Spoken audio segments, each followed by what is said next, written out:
Flying back around again. Hi everyone, and welcome to the 7th episode of the Shuffle podcast. Today we have Xhufflis here as a guest, first guest Hello, what's from up? Spain. Hello Xhufflis. So many people know you, but for the people who don't know you, maybe you know him or you start to relate him because he's the founder of Shuffle Showcase. So now maybe you say, okay, I know who Xhufflis is. This happens many times. So introduce you a little bit for the people who don't know you yet, please. Okay, so I'm a shuffler. I'm a shuffler from Barcelona, from Spain, the same city as Marbiik. And I'm a dancer. Like I was dancing like this year. It's my 11th year dancing, and I'm the founder of Shuffle Showcase. I started teaching about like 6 years ago, and just want to help people to reach shuffle and to the new generations and that shit. So no more than me. You could be somewhat. I'm like the cinematographer or the video maker for some videos for Marbiik, Roya, Martorell. So could be you ignore me as cinematographer more than a dancer. So I'm very polyphacetic in that term. Okay, so this is a little bit strange because we are both from here from Barcelona. We always talk in Yeah. Spanish, and now we're talking in English. So we've done a lot of talks, interviews, podcasts, videos, a lot of things in Spanish, and now we're going to bring a lot of things that we've talked to the English community too. So we're going to talk through a lot of things. But first of all, you're a shuffler for 11 years right now. So you started in Yeah. 2010.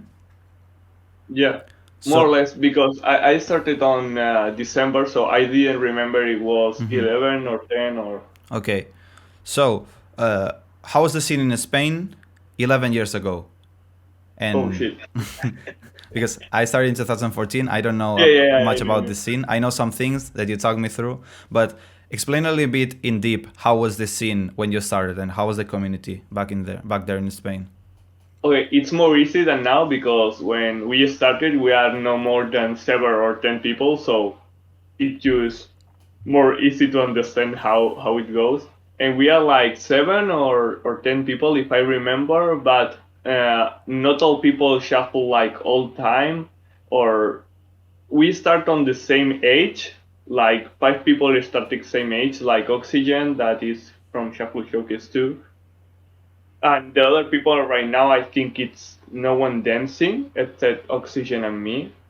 And it was like more than just meet up and just do that shit of like just dance for dance, like for do one meetup or two, but we don't training together, we don't do nothing together, we don't go to the festivals and nothing like that, because we started shuffle because we see the compilation of Melbourne, the third compilation of Melbourne on YouTube, so we started dancing.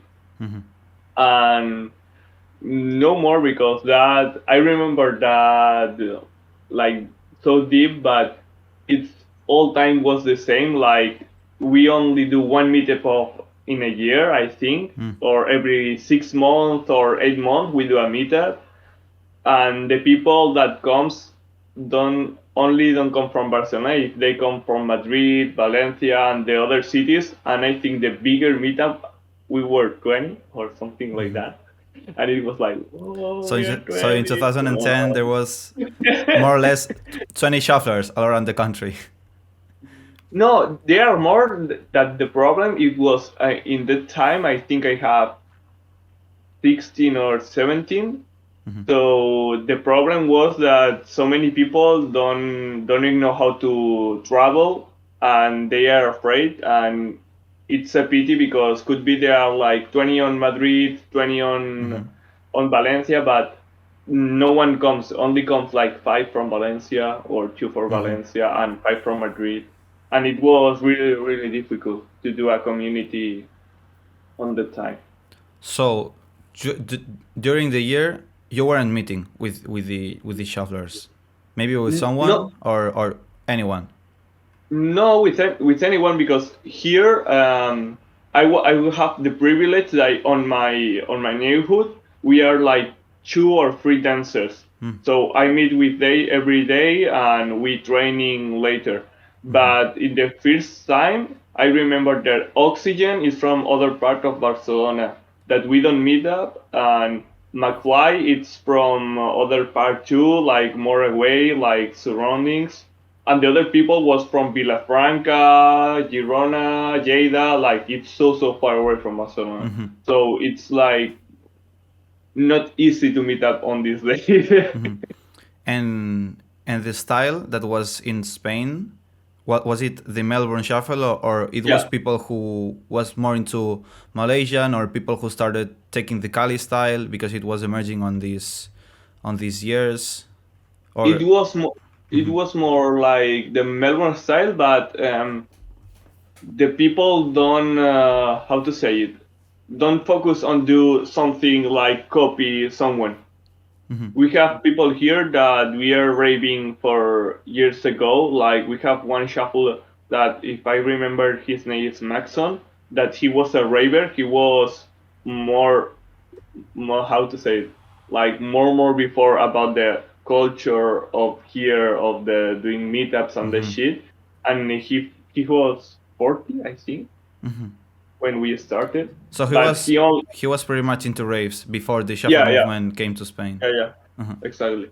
So, but the problem is was that he don't talk with people, or he don't do like meetups or that shit, and he just dance, come at the meetup, and just go. I think I saw it one time and Oxygen 2 times.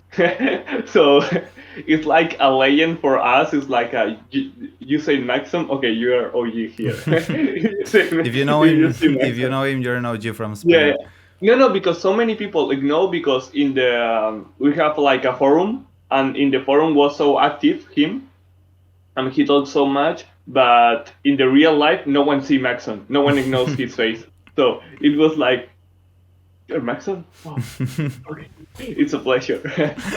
And we have like another like grandfather for me, that it was like Apollo. It's a dancer from Denia, that he understands so much the vibes from like Blur, like vibe, and don't copy the other people, just do art for do art. And when we do something like we are like fanboying or copying someone's moves or something like that, he all time says like, bro, don't copy, just do your thing, do whatever you want. Yeah, exactly. Don't do don't do shit like the others. Just do your move. Evolve. You have to understand the dance. But the most important is he started like not so many years before than us, but he understands so much the mentality that not copying, not do that, don't do that. Do your own moves. It's like, Yeah, focus on create. yeah, That's very interesting. I've never really asked you about the community. The community. I know you showed me some videos and these things, but I didn't know this thing about the Maxon and. yeah. Because Maxon is like a, how to say, like a meme, but Yeah, old meme, like. he's like And the most respected, but he never shows up. yeah, he never show. But it was like another guy that I don't remember his name. I think the name was Nine Tails on. It was Nine Tails. I remember his AK, but he was older guy too. He was 36 when I just start. But he used spot and dance a little bit, show us something. He was like the like 19th rate style, like in the spot, like dot. Yeah, somewhere like that. But I see 2 times two or something like that, because when we started growing, these people goes away. So it's difficult to, and I don't have their numbers. They only have the forum. I don't have the numbers and that shit, so I can ask nothing.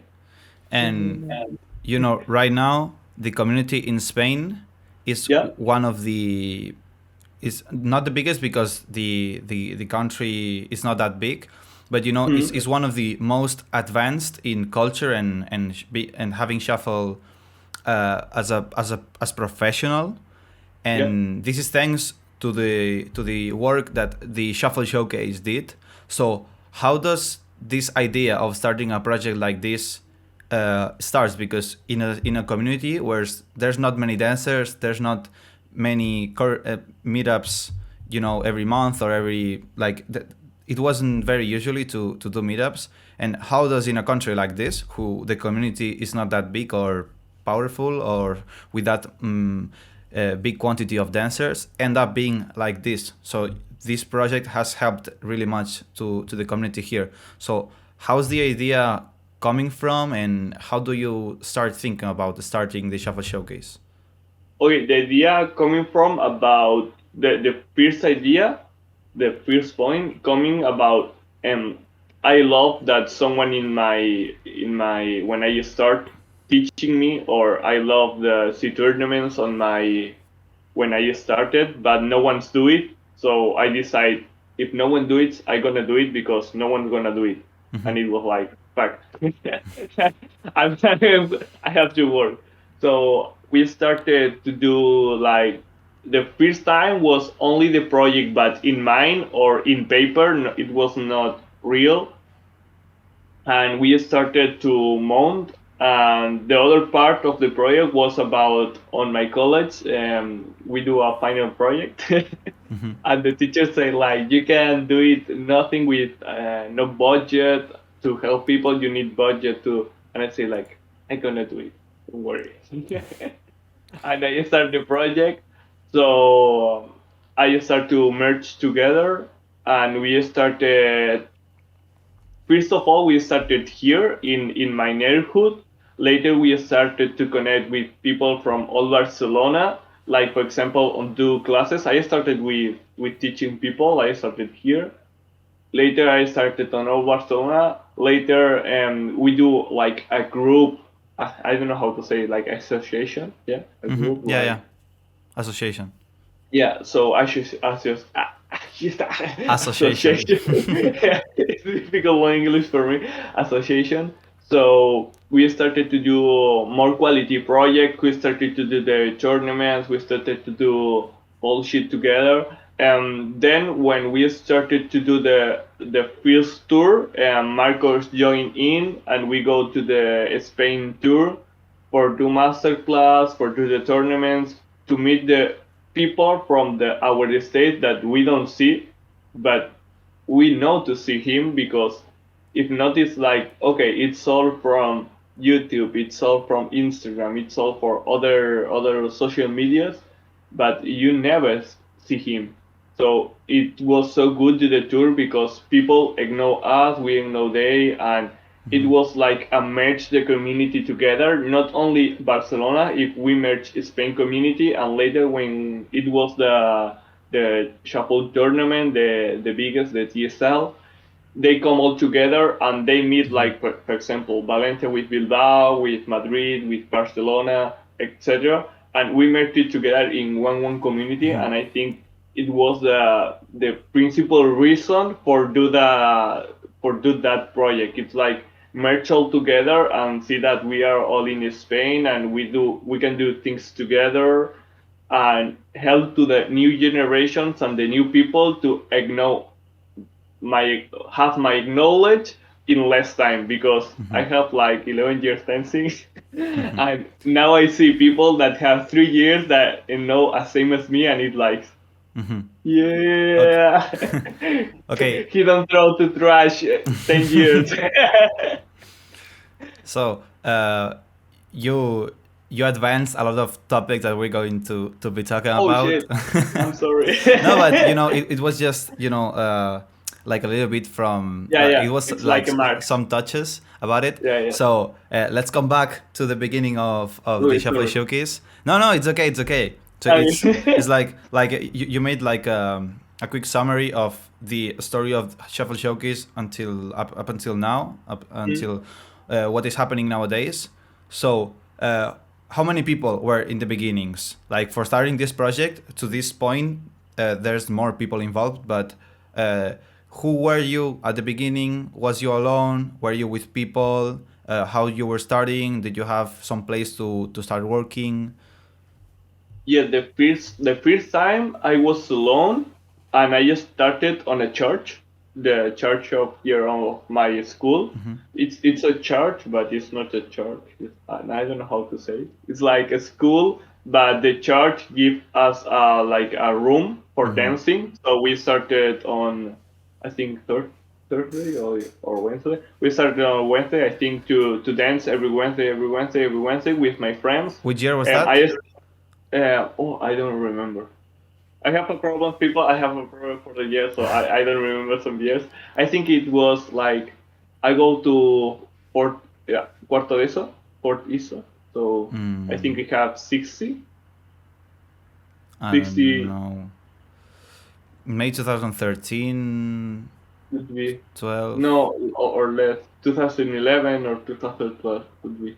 Okay. Yeah, more or less. So More or less these years. yeah, so I started dancing with my friends with every Wednesday in a room. Like we started to training, like real training. Like we go there, we take the steps and we start to training. And later, I was like, I have more level than my friends, and people that sees on our neighborhood say like, oh, I want to try a little bit shuffle, or I want to try something. And it was like, okay, come on Wednesdays, and I show you. So I start to teach people on that time. That was my first step of teacher. And we started do the shuffle showcase movement, but it was not nothing yet, so it was starting. So in the next year, I meet the people from my neighborhood. For the name is El Casal. Okay, we're gonna say El Casal. It's from the, how to say, the council in English.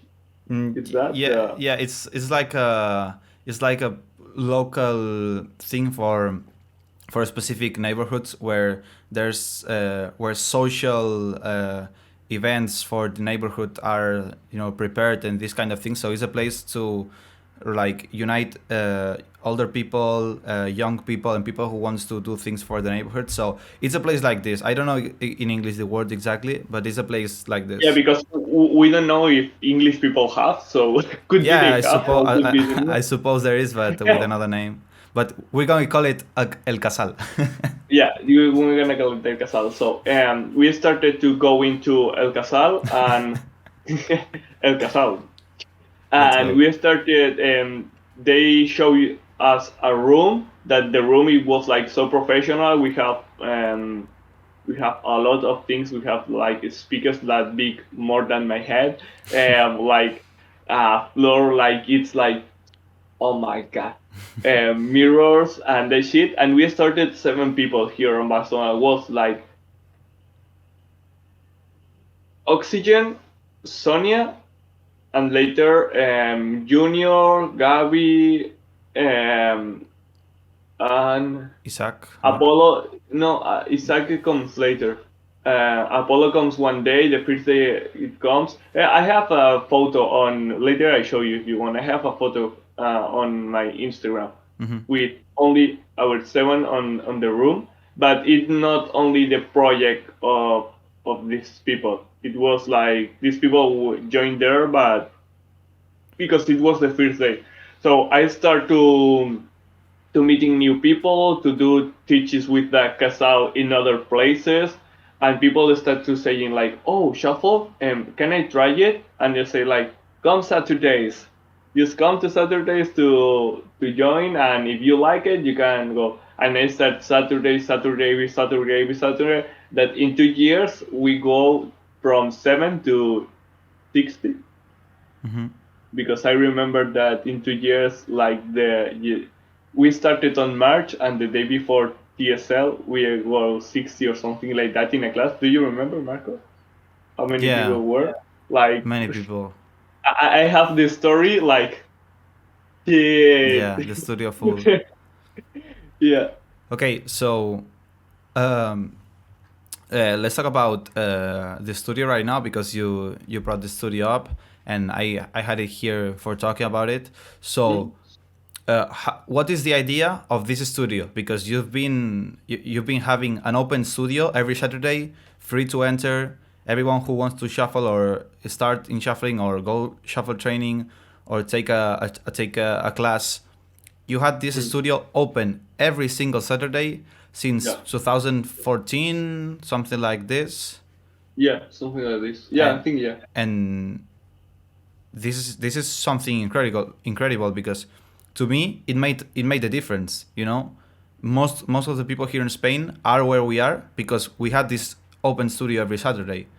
So how important is to you to open spaces like this, and what was your idea when you saw that people was starting to come, and how were you taking this studio?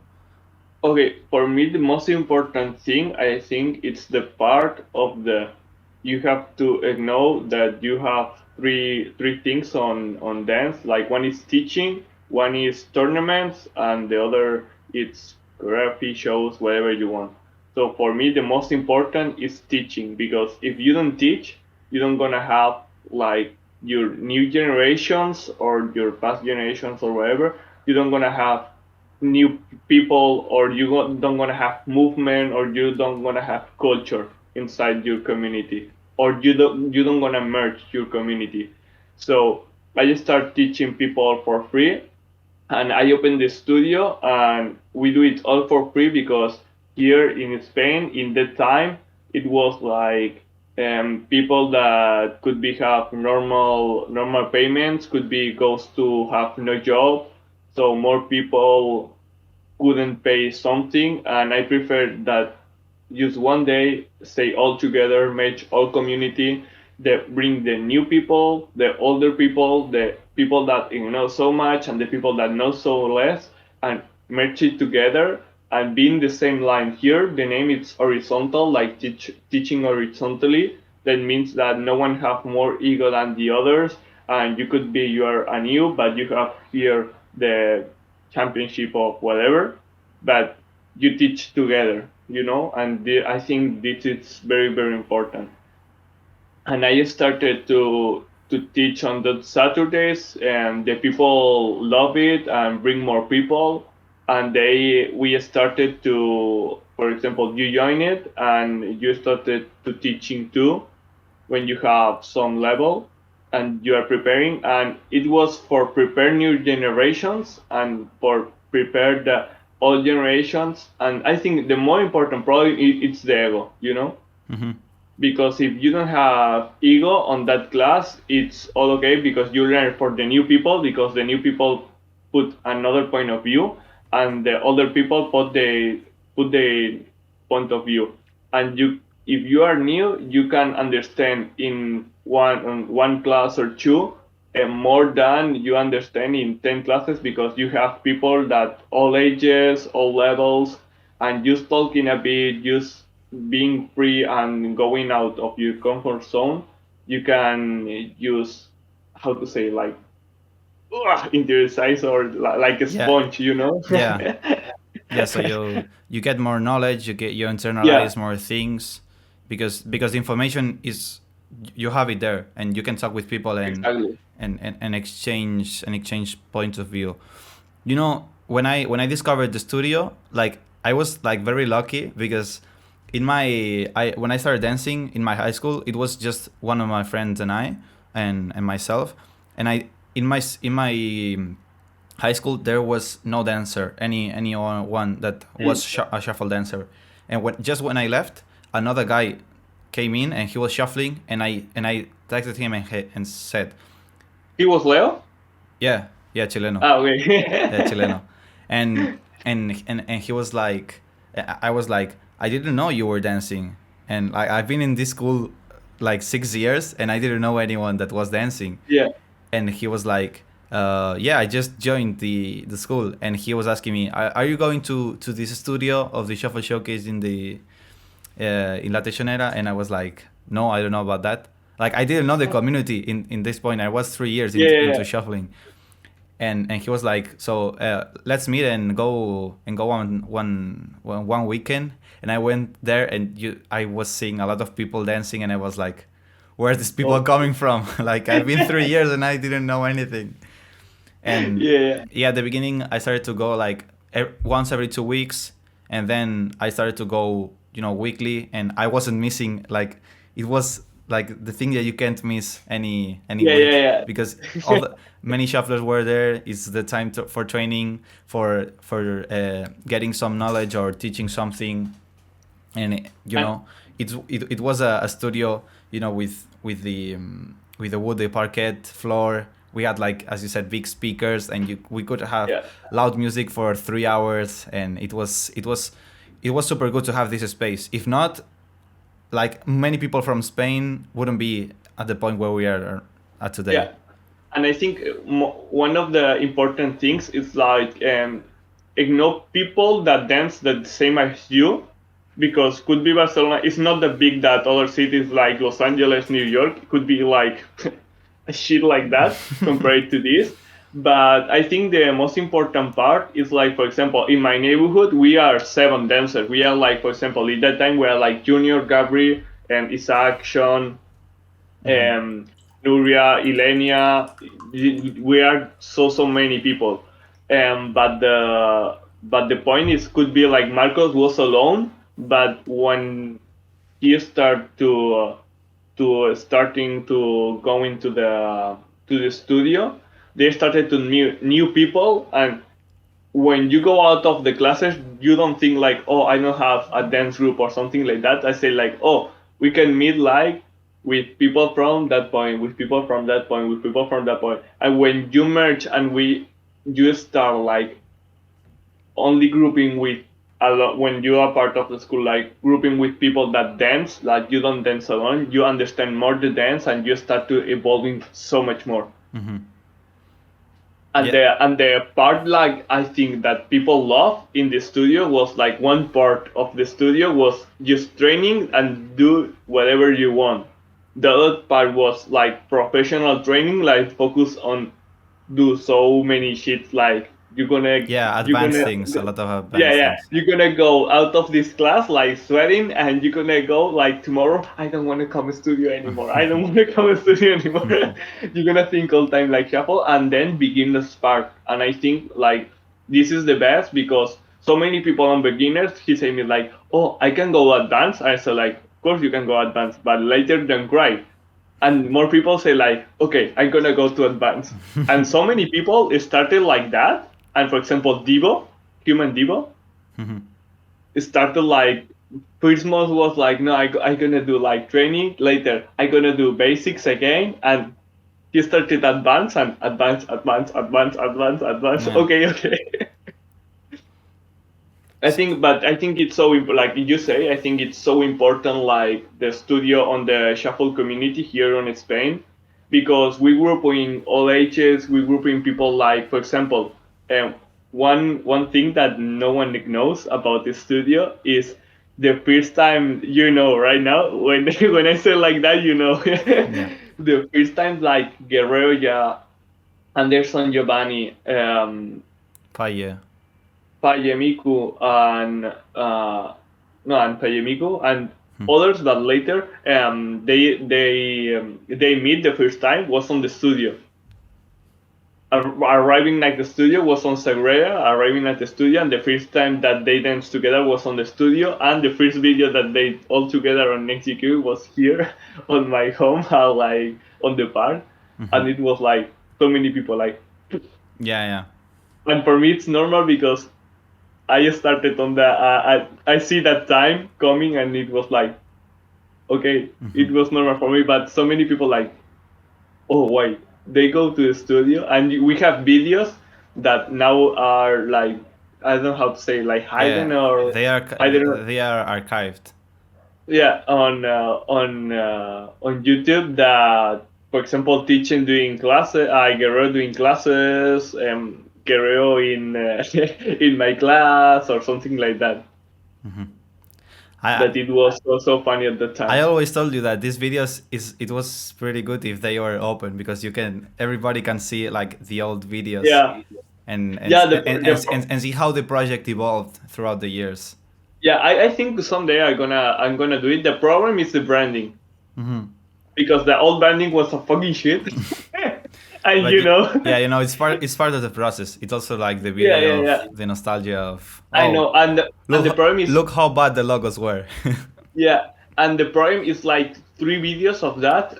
We have copyright, and it's like so fuck it. And I have the first time like I block it. I block it because one give me one strike to the channel, so I don't want I don't want more strikes, please. Okay, so let's. I have like two topics right now. I don't know which one to say first because I think they're both kind of um, one happening kind of at the same time.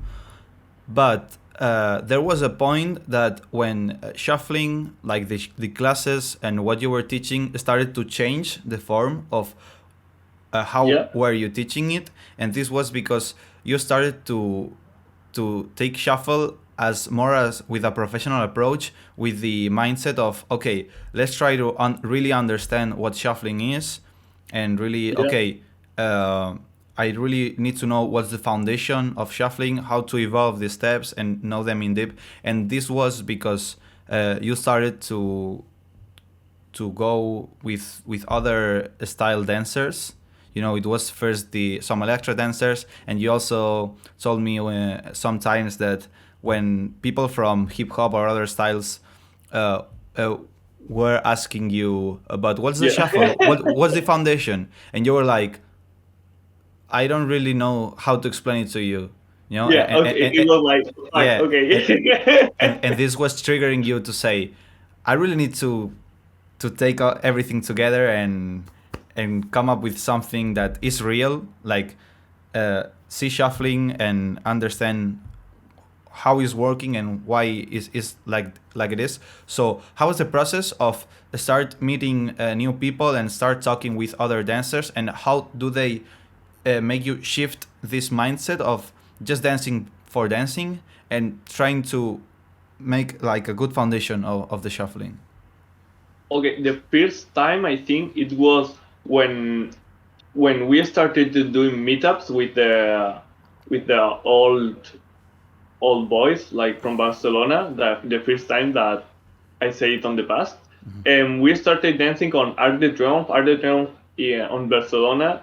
And right now no, but in old days was like a point that all dancers that from hip hop, breakdance, whatever dance, we merge together. So we put shuffling aside, but in the other side could be like breakers, or could be the b-boys or the electros or the whatever, the hip hop. So they just we know all teachers, and that time we know all each other, and we help to do more classes or whatever, to do things together, whatever. So when I start, I go to a competition and I do my run on shuffle. I didn't pass. They said like go home, and someone says like me. I don't remember the name. I don't know if it was Cynthia or something like that. I think it was a girl, but they say me like, oh, I like the shuffle. No, I like you dance. This is and they say me like another dance. I say like, no, it's shuffle. And they say me like, oh, but you thought that Running Man like hip hop. And I say like, no, no, it's Running Man like shuffle. No, no, Running Man needs to step like hip hop. And it was like how I say like no, and she Yeah. say me yeah, but like the group, what the fuck, what is group, what means? I was started like thinking like that, and it was like, oh, I have to, let's say like me, can you explain me a little bit of history? And I remember that I listened and I saw the documentary, but the documentary really didn't explain so much about the dance. They explained about history, but You're talking not about about the, you're talking about the Melbourne Shuffle documentary. yeah. They don't explain so much the dance, because so many people think that if you know the culture of shuffle, you have to know the culture, like the history and the where they come from and wherever. But sometimes first and learn the basics and how to they evolve about, because it's more dense than the culture about dance, you know. And it was like, fuck, I know that it's T steps, spins, but I don't know why people say me that, and I only have four steps, and could be the breakers have like 20 or whatever. I was like, how can I explain this to people? Because when I explain in my classes, it was like, okay, we go up, we go down, and we go. And when they teach me something, it was like, no, your weight have to be here, and you have to put your groove have to be like, for example, like that. I was like, on shuffle, you only have to move the feet and bye. And forget about everything else. Yeah, exactly. And it was like, okay, so I started like meeting people with electro people and with hip hop people, and one classes that changed so much my mind was one class about electro that I think it's I don't remember, Billiard do on the one of the tournaments. I didn't remember when it was, but Milliard changed my mind to do the class. It was like, oh shit, it's not a choreo class. It's not a class that he explains. He explains, but you see the class and everybody is dancing in his way, but he's saying like, oh yes, okay, I love that. And it was like, how can he has the mind that that's okay, that's okay, that's okay, that's okay, that's okay, and all is the same concept for everyone. And it was like, Yeah, so you're discovering the workshop ooh, type of classes. yeah, exactly. The masterclass, the workshops, but really good explain it, because he do like 1 hour and a half masterclass, and he explained a lot. He do like a lot of works, or I don't know how to say it in English, So like games for. yeah, Yeah, it's like a games. Like it's not like a typical exercise. Like okay, do 1, 2, 1, 2. It was like okay, now feel like okay, down, up, down. I was like, yeah, yeah. So eh. the exercises were very dynamic. Yeah, exactly. So when you go to that class, it was like, oh shit. And I go out to the class and I see my book of all pages of shuffle. I say like, fuck, I have to change that, because if not, my people gonna stay in the class like, oh, I'm boring, Oscar, change please. I was like, okay, and I started to do exercise to flow on my home for do exercise that I love, that people gonna like it and gonna be more spicy. And I started with that. And the other part was when I just started like doing more professionally, and I meet Inox, that you know, that I go to a masterclass of Inox, and that in that time that I remember that the class that I'm doing, it's better. So I explained to Inox, and Inox stayed there. And the first time it was like, okay, I don't want to do your class. And later, he started to do the class, and he said like, oh, really? I like the way that you explained that, because no one of hip hop or explained that. And I say like, okay, shuffle have future, because if people that Inox that have like level of popping like it's over Yeah, he's 9,000. a top worldwide dancer of waving. Yes. Yeah, and if he say like, I'm teaching good, I'm bringing new things to the shuffle, I'm doing great work because I explain it for the people understand and evolve, but not copy me, or they evolve like every kind in his style, that I'm doing well. So I in 3 years that I started teaching on that change, I'm doing okay, because no one says me to me like, okay, you're doing good. But when I saw he doing the class, and later he said me like, I love the way that you say, it was like, oh shit, thanks God. Because it's sometimes you know that it's difficult to see if your classes work or not in the future, because could be you have a student that you know that knows more steps and it knows how to dance, but you don't know if they're gonna have a career in the future or something like that, you know. Yeah. So this is really interesting because shuffling hasn't had a professional culture always in throughout the history, and depending on the country, some year it started to shift to more professional, but it happens when you start talking with people from other dance styles, and they start making you see that the dance style is not just learn some steps mechanically. You need to understand the dancing, as you said. Where's your weight? How do you have to groove? How do you have to move? And if someone asks you what is shuffling, and a dancer, because if there's someone, a person from the street, probably he won't ask you. And if you try to Yeah. explain them, you just need to explain, as you said, yeah, you do the running man, go up and down, and with this, they can, they're fine with this explanation. But if another style dancer asks you, you need to know the information. So Yes. this is the point and the room to make shuffle known and respected and acknowledged by other dance styles. That I think that is the most respect that we need right now in shuffling. Yeah. To be And acknowledged by other styles.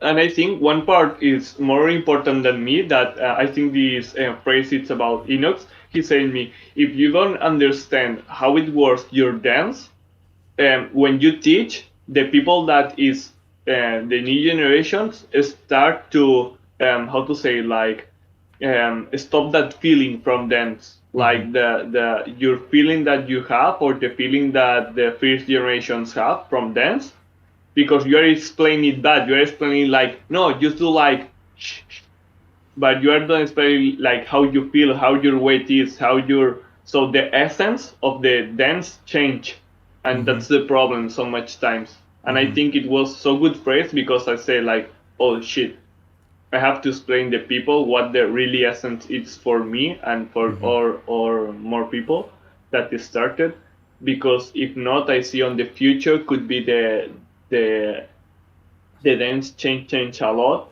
and the people only think about do that, but they didn't focus on what is on the basic steps and what is like the fucking flavor, the essence of these steps. This is a little This, bit about choreographies and this kind of things. If you just do choreographies, you're just copying moves, and maybe you don't end up feeling what's the yeah, essence of the dance.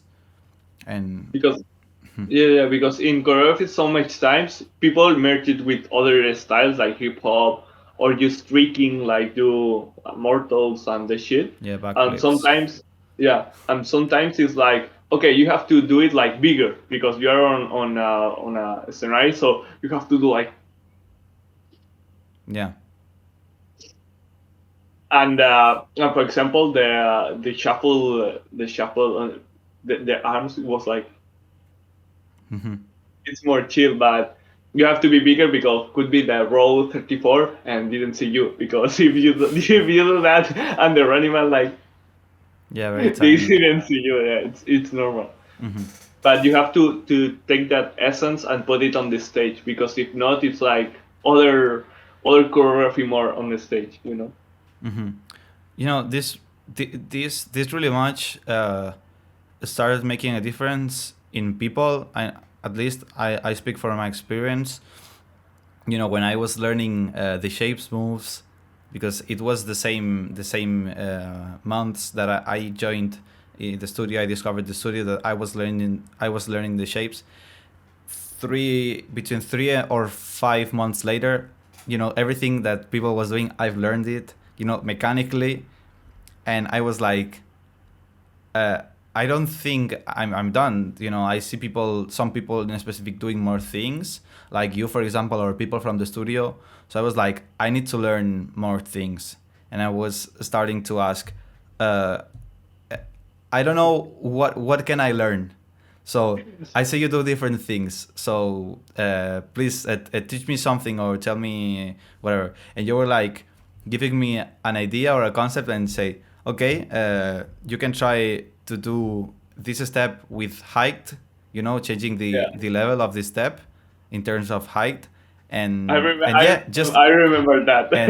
and and you were like, just try that, and I was like, what? Try like, try what? like try what? Like I wasn't seeing any step. It was just like a A concept, concept, yeah, like idea, and yeah. I had to try to imagine how to, you know, do the a running man with a height or T-step with a height, and I wasn't really much understanding what was going on, and I had to go to you and can you do some examples? So because I wasn't picturing that, Yeah, yeah, yeah. and then I started to understand a little bit how was it like.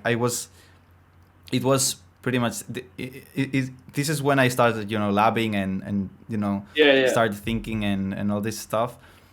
And I consider in this moment I really started dancing. I really started to Yeah, because to take the in this, dance in the way of art and creating things. yeah, because so much times it's like I said, I don't like the people that go in my class and think like I gonna say like 1, 2, 3, 4, 1, 2, 3, 4. I don't go math class. I don't like math. So if you go math class, go to math class. In my class, you're gonna have your main like on creativity. You're gonna have your main like, okay, I have this. I have to explore and loving on this shit. For example, okay, we're gonna start like you say like levels. Okay, what is levels? Okay, I have 7 levels. Could be like air. Okay, air. What means for you? Like your feet didn't touch the ground. Okay, so if you normal do a running man here and your running man is 1, 2, 3, 4, and it's a running man together with the both feet, you have to do that on the air. And the people like, no, you're doing half. Okay, you're doing what? Okay, but now quickly and with technique and that shit. And Mhm. it's more like understand for me when you do concepts or that variations. And the important is like you do the dance, like you take one step or 2 steps or whatever, and just put it together like tack tack tack tack tack tack tack, and you think only in to put steps and like 93 steps and put it together. Okay, it's good. It's not bad. But it's like you take a dictionary and you learn it and you start to phrasing like patata, agua, whatever. Okay, like helicóptero, coso, cosa. It's like you say like words for say words, or you're rapping with words for say words. Yeah, It's no sense. yeah. And when It's like putting random steps one after each other yeah, exactly. because random. It have like okay, could be like like they rhyme like colgado, abogado, pegado, no sé qué. Okay, it's good. Okay, it's like same. The steps gonna stay together, but it's no sense when you're rapping. But in the same as dance. But if you know, for example, how to do a phrase, how to take a little bit thing and put it like in a bigger weight or do a punchline or just move together in a different concept, that is the way that you understand dancing. And that's the way that you can evolve in your way that you want. That it's more important to me. Because for you, for example, Marcos love levels, love spins. When I see Marcos spins, it's like,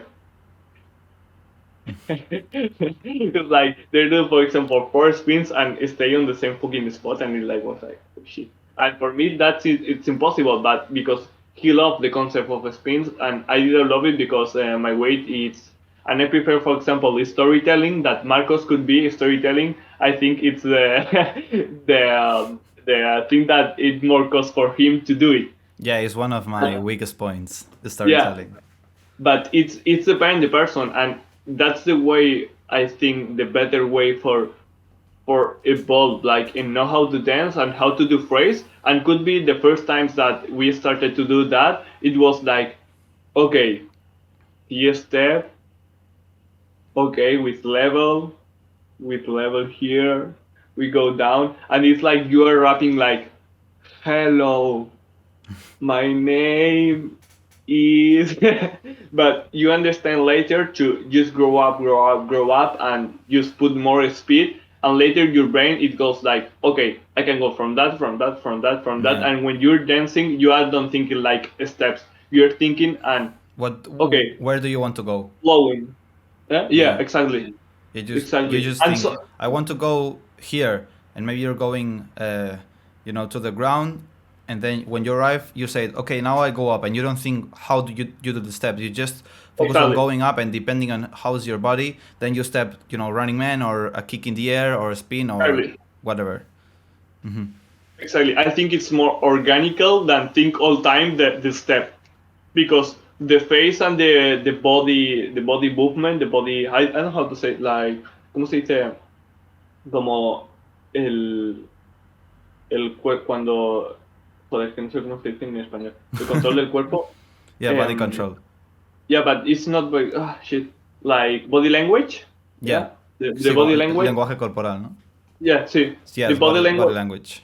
The body language is like, for example, when you're thinking steps, I see on your face and in your body when you want you to go a transition to other step, because like, okay, no, because it's you're doing a step and it's like, okay, he gonna change now, or he gonna go now. And when you are organically and you go in flowing from other concepts and from other steps, is you don't know where it gonna end, or you're gonna start again, or you're gonna do a change, because your mind it's didn't think it about a step, do it, a step, do it, a step, do it. It's like flow, change, and your body's like, okay, didn't think it. It's just like going quickly. It's difficult to explain that because Yeah. it's mindset and Yeah, so when you start learning like this, and to learn how to teach like this, it's like yeah, another very different another level. so when you start to learn like this, it's like going some steps behind. Like it may look like Yeah, you're falling behind because you you're not capable of do the steps and the things that you already have learned and apply the concepts at the same time. But it's a transition. Like everybody ha- uh, this happens to everybody, because in shuffle, we have we don't have like 20 foundation concepts or steps that are in the base, and you can take one or another. Like for example, hip hop or popping, they have like a lot of different foundation. In shuffle, we have we don't have many steps, and we have some foundation concepts and something like this, but you need to build a lot in this. Like there's not many more possibilities. The possibilities create when you improve and build on these steps. So you need to learn the steps, and then when trying to apply these concepts, it's like you don't understand how to do it, and it's like it looks like you're not improving, but it's a process. And once this is I don't know the word, but it's like you try to fit a lot of information and things in a place that it doesn't fit. So you need to go little by little, passing the yeah, information, and just trying, for example, the concept in one step, and then trying it into two, and then try it in spins, and little by little you start to internalize the whole concept. And once you get that, it happens what we said before, that you don't think when you're dancing, you just yeah, do it, and you have it like an extra possibility for the running man or T-step or whatever step you can think of. And it's okay. And every time you learn something new to you, you'll have like these weeks or months that you're practicing and trying it to understand, and then you're going to level up. But when you after this transition point, you will end up having a higher level that you wouldn't have get if you didn't go a little bit under and then come up again. So yeah, it's like a graph that goes every time higher, and you need to like this is, to me, when you start like this, people who can go through this process many times, to me, it projects that is a humble person, and yeah, they don't care if they look a little bit worse in during some weeks or months, because it's a process of learning. yeah. You have to And universalize. you don't care about uh, you can't do better videos, or people will tell you that, oh, but this is not like clean like you used to dance. Like It's your time and you have to accept. yeah, it's the time to learn, to take new things, and you have to to go through this process if you want to really learn and get better. Obviously, every time you go through this process, it looks less Yeah, I mean, chaotic every time because you have more things, and while you're training some things, you also have a lot of resources to dance and use. So each time you go through this process, it will be because you know how to apply it and how to go through this. mm, You will end up having less problems, and it will be so much faster. There's some things that at the beginning I was like 4 months or 5 months to internalize it. Now you can start like applying it maybe in 1 week or less, or maybe more weeks. But the internalizing process is yeah, long anyways. But if you have more resources and more knowledge and understanding of the shuffle, you can put it into practice really fast in yeah. comparing to the beginnings. It's like we say sometimes, like for example, for me, 80% of them is like in knowledge, like understand it on the mind, and the other 20% is like just body control and just know how to do the steps. But if you in your mental don't even know how to put it all together to do one thing or to do the other transitions or whatever, just it's a mental chaos that when you start dancing, it's like okay, you do moves, but you don't really understand nothing, and you are not speaking nothing to the others. And the other part is like you said on beginner, is like when you have so many much on the mind, like like you and me, like we know a bunch of concepts, you can put it on 1 minute. You have to flow. Because if you put it all in 1 minute, it have no sense, because you want to explain to all people like are seeing you like your history in 1 minute. It's impossible. You don't have the words for say that. And so many people frustrated on that because they want to all time like do the best and be the best and explain it all in 1 minute, and it's bro, chill. Like you are talking with someone, it's the same with dancing. You can say like da da da da da da, because no one gonna understand what's happening to you. Because you say things that contradice other things, and you're talking about something, yeah, and later from other thing in 1 minute, and you only have 1 minute. Yeah, it's like And people, I don't know. Well, I know why, because I had kind of the same feeling sometime. Now I don't. When you understand yeah, that, but you they are feel, more new. yeah, but you feel really relieved when dancing because you think that you need to outperform every round. And Yeah, once you start becoming better, you also struggle with that because every time you go dancing, people is like watching and oh, he's going to do something yeah, extraordinary or outstanding, and maybe you just don't do a normal round, yeah, and you feel like you need to do something crazy, and this is limiting you and putting you a barrier of exactly. you need to go towards the direction of doing something crazy when you just need to flow and just need to dance and don't worry about anything. You'll have some rounds better than the others, in some one you will Yeah, do something incredible, and in other ones you won't. But yeah. it's just a mood. If you're, for example, in a battle It mood, depends on it's the mood. more likely Yeah, that you're going to try to do some crazy things, but you're not always going to be in this mood. yeah, yeah. I know, I know. So if you want to take your shuffle to a next level, have this in mind and be patient. And Yeah, it's possible, but it's worth it. Every time you learn something extra, some that is taking you a little bit of mental effort, it's going to be worth it 100%, and it's going to be better each time. Like your level is for going to go up super good. Let's go to the next topic, which is we've mentioned about the merging of shuffling with electro community and doing a lot of things together. And it was at this time then that I started to understand that for progressing in dancing, it wasn't just about dancing and practical things, but it was a lot about talking with people yeah, and exchanging information. So I really experienced this after the first tournament that I attended in Spain, which was in 2019. That Fini and yeah, Mark and yourself were the judges. And after that, I started talking a lot with Electro, because I was like, they were giving me feedback about competitions, and like they gave me like a lot of things that I was like, we are just starting and they have a lot of experience, and I was like feeling a lot more prepared for the future in this way.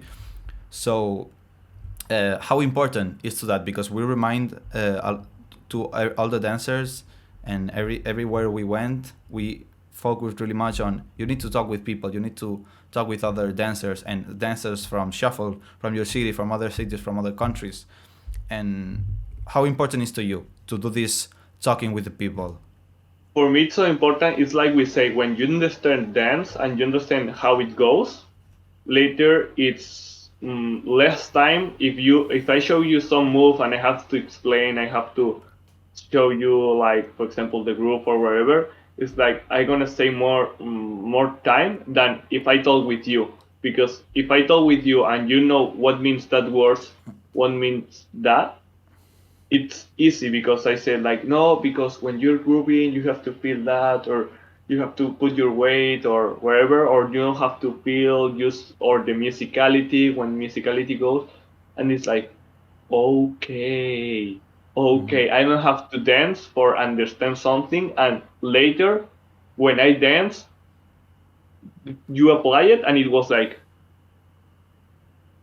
that. Sometimes, like, a little tips, like, for example, don't drop when the sub's wrong, drop when you want. And some people, it's like, because so many people eat the drops, and it's like, oh shit, and they say me like they drop the song, and me like I drop, and the people got hype, and it's like, bro, you drop it before or you drop it when it's not dropped the song. And the people, it's like, yeah, but because it's my body that the people sees, and the people, like, want to see, like, dropping, not the song. They didn't care about the song, they didn't care about you because you are dancing. And it's like, shit. And I think this is one of the best things, because you can understand and you can learn more than when you're dancing. And the other is, like, you take so much point of view, and you understand it with one, for example, if there are different cultures, like Russian, Californian, whatever, or in your same country, or different dances like electro, hip hop, whatever, you have one point of dance or one point of that concept, and for their concept have this point of view, this point of view, this point of view. When you talk together in whatever 10 minutes, you have all of this foreseen. So when you dance, you don't dance like that all time. You can dance whatever like that, and it's like, shit, why no one say me that?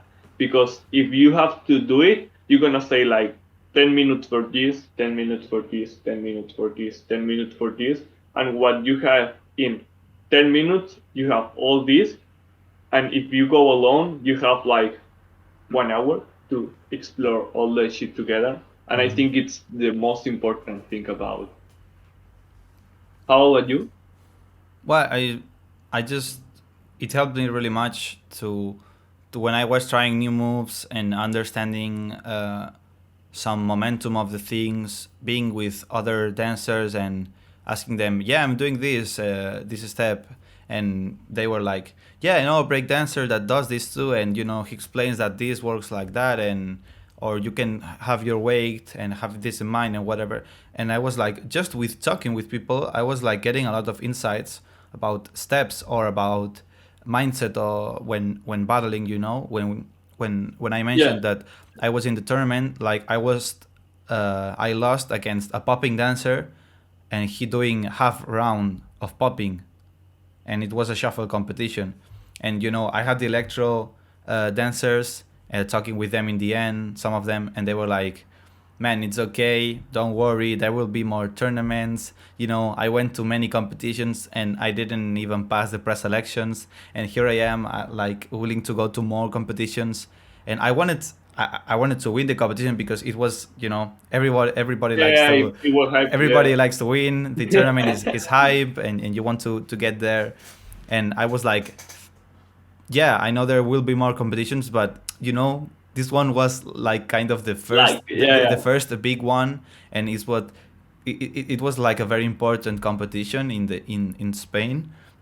yeah, yeah. Anyways, they were like, really, don't worry, just focus on dancing and understanding the dance more, have a good mindset for when battling, and talking, like having this conversation with them. Like this is just like the summary of the conversation. We were like a lot of time talking, and I started to be talking more with them.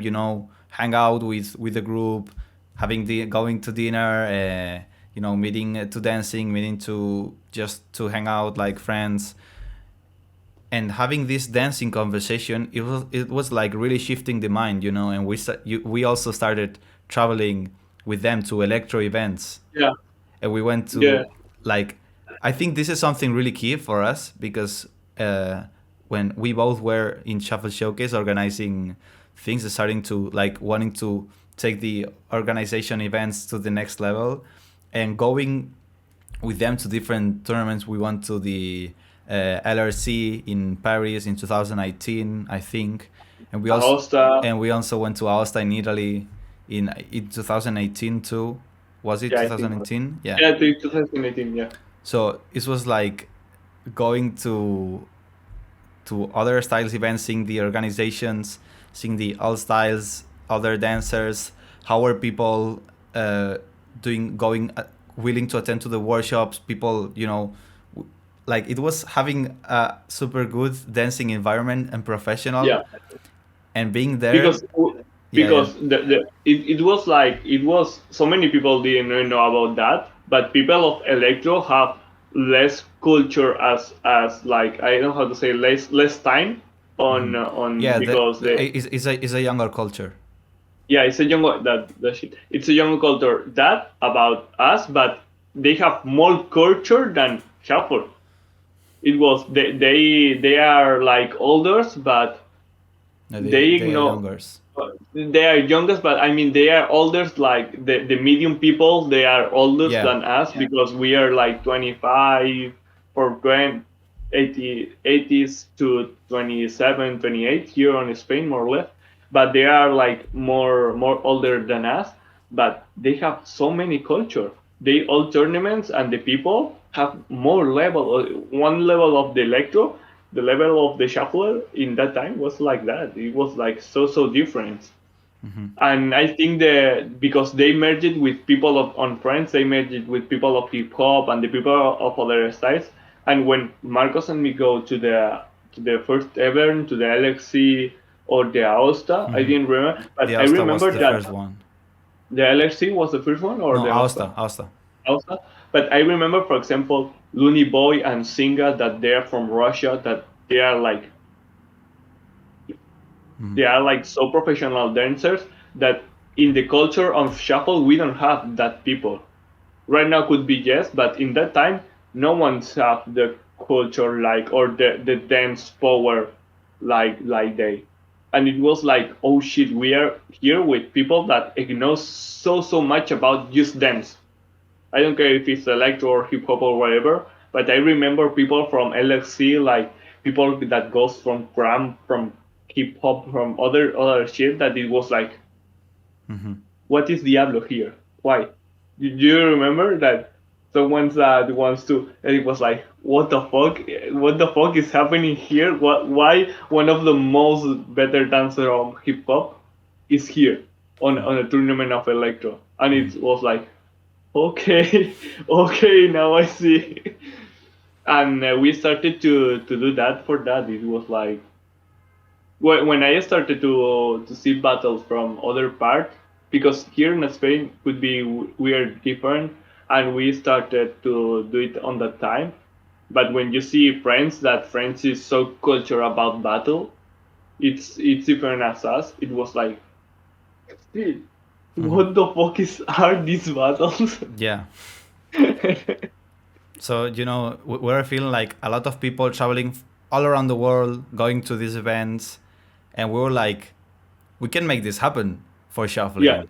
And it's like it just takes a start yeah, organizing, time. bring someone from overseas, and you start having people from Russia, from some European countries, and when people see that people is traveling to go to this event, and they are a lot of known dancers in this, more known dancers and people from other countries will want to go there to get their spot and their chance to be in the tournament and do well. So to me, it was really mind changing going to these events, because you were seeing top dancers of these events take the competition very seriously, being super nice with everyone, and you would see people, some people staying up at night drinking or being Yeah. with the with the friends, Hanging and out, just. and other dancers waking up early, doing some training before the tournament, and you would see like the two faces, and you were seeing like what really professional dancers do and what normal people in the culture do. It's not that one is better than the other. It's just depending on what the dancer wants to do with their career in dancing. Yeah. You will need to be inspired by one, or don't worry that much about these things. So I think like you will get really much inspiration about this tournament. So this is why we were starting to encourage a lot of people. It was not just the two of us. Oxygen also came, Junior, Yeah, so many Chileno, people. Bea. There was a lot of people from shuffling who were coming to, Yeah, with yeah, all yeah. the electro community from Spain. And but these people, these people is then who were really good. They were doing really good in the tournaments. So Yeah. you start to add these things and see the people who goes to other events and watch battles from other styles, talk with people from other styles, then they become better in their dance style, and they start to training more with having more things in mind and with more sense. They start dancing more instead of just Yeah. doing the steps a little bit in a random mode. So when you start to see this, you start to encourage people to go to other events too from other styles. And this was like really, really life changing for everyone who was in Barcelona and in the studio. The people who went, not everybody went, but you were seeing that the people who went, they were starting to scale and become, outstand from the Yeah, from the other yeah. shufflers. So Yeah, yeah. it's just, oh, Oh. we lost Xhufflis' camera. We got Xhufflis back. Xhufflis' video is back. My camera Okay, was. so we're talking about tournaments. Let's talk about the battles that we started to organize. We said about this. We mentioned this first battle that is the one that I participated. But before this, there was a first one the past year. That was The you remember this? This was like the first battle. You mean proto shuffle competition. yeah, the battle that won fire? I think so. I don't know if there was another one.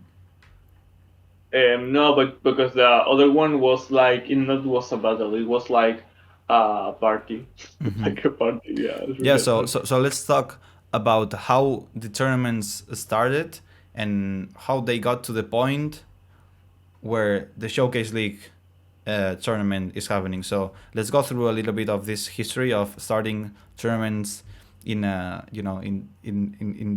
in not in not a place, in not a venue. It was Yeah. kind of like a big living room from this space that we mentioned, from the neighborhood.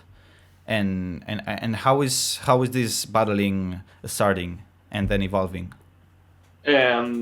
We just started. The problem is like the first tournament we started and we don't know nothing about the tournament, so it was very difficult because we don't merge with no one of community or the culture of hip hop of electro whatever. So we say like, okay, we're gonna do a tournament for loud for you share together. Okay, so we did the tournament, and I think I invited a friend that he dance hip hop from George, and it was Guerrero, yeah, my friend, and I from George, yeah. And later we say like everyone's put a music, but don't do a choreography, please. Just put whatever song like you like, because we don't have a DJ and nothing. It was like every guy go to the mobile and put one song, this random song, and just start dancing. And it was no time, it was nothing, and it was like so we started doing like that. The first time, I think Fayemicus wins and Martore goes second. That was the day that I meet Martore. So If I it was this remember. first competition that it wasn't really much a Yeah, competition. Yeah, there was judges, but there was no criteria, no time limits, yeah. no There was nothing. no People was there was no playing. prize.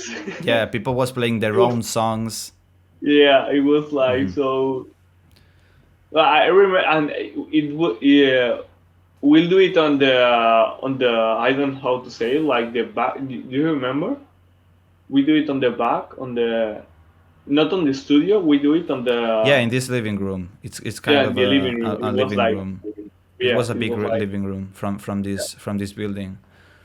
Yeah, so this is like pretty much the first. I wasn't there. I've seen the video. There's a video archived. It's in one of these archived videos in the Xhufflis Showcase channel. Yeah, and it's like I don't know how to say like a after movie, but you can see a Yes, lot of it's like battles. a compilation of the rounds.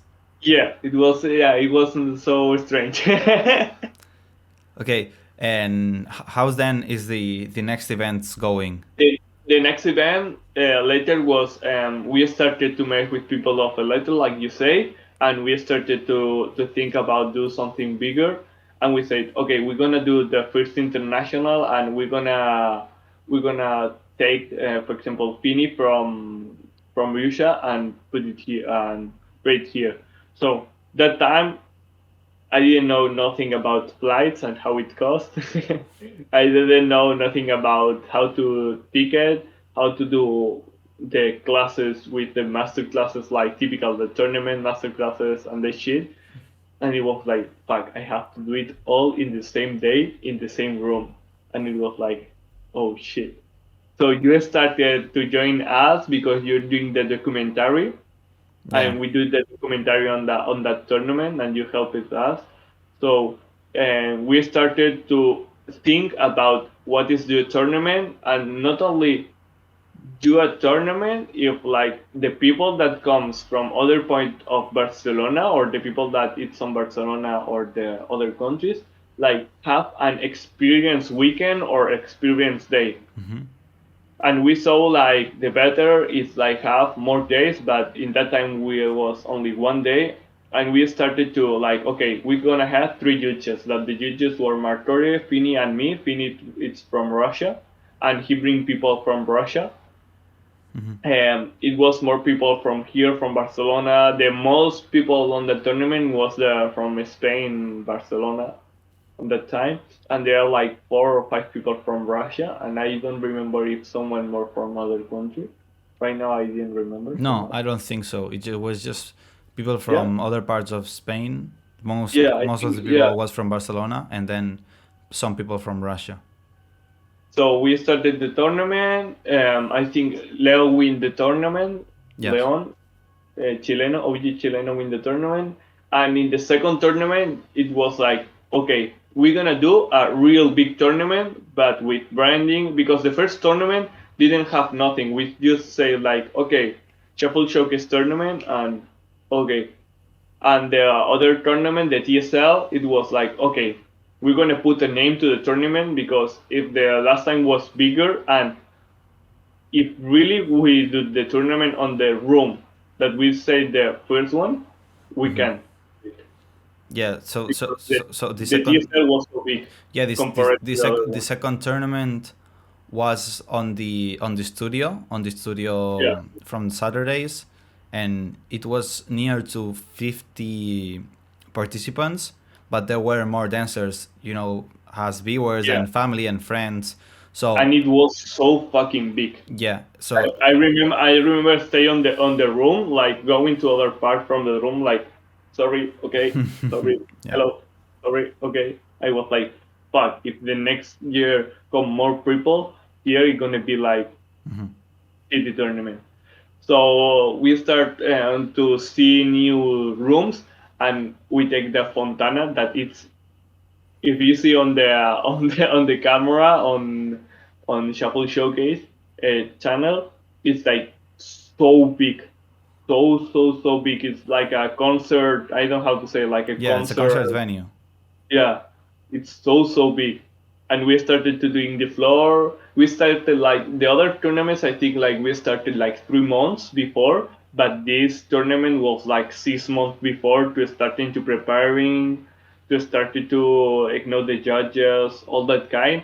And we start to do the branding about TSL, like the colors, the flyers.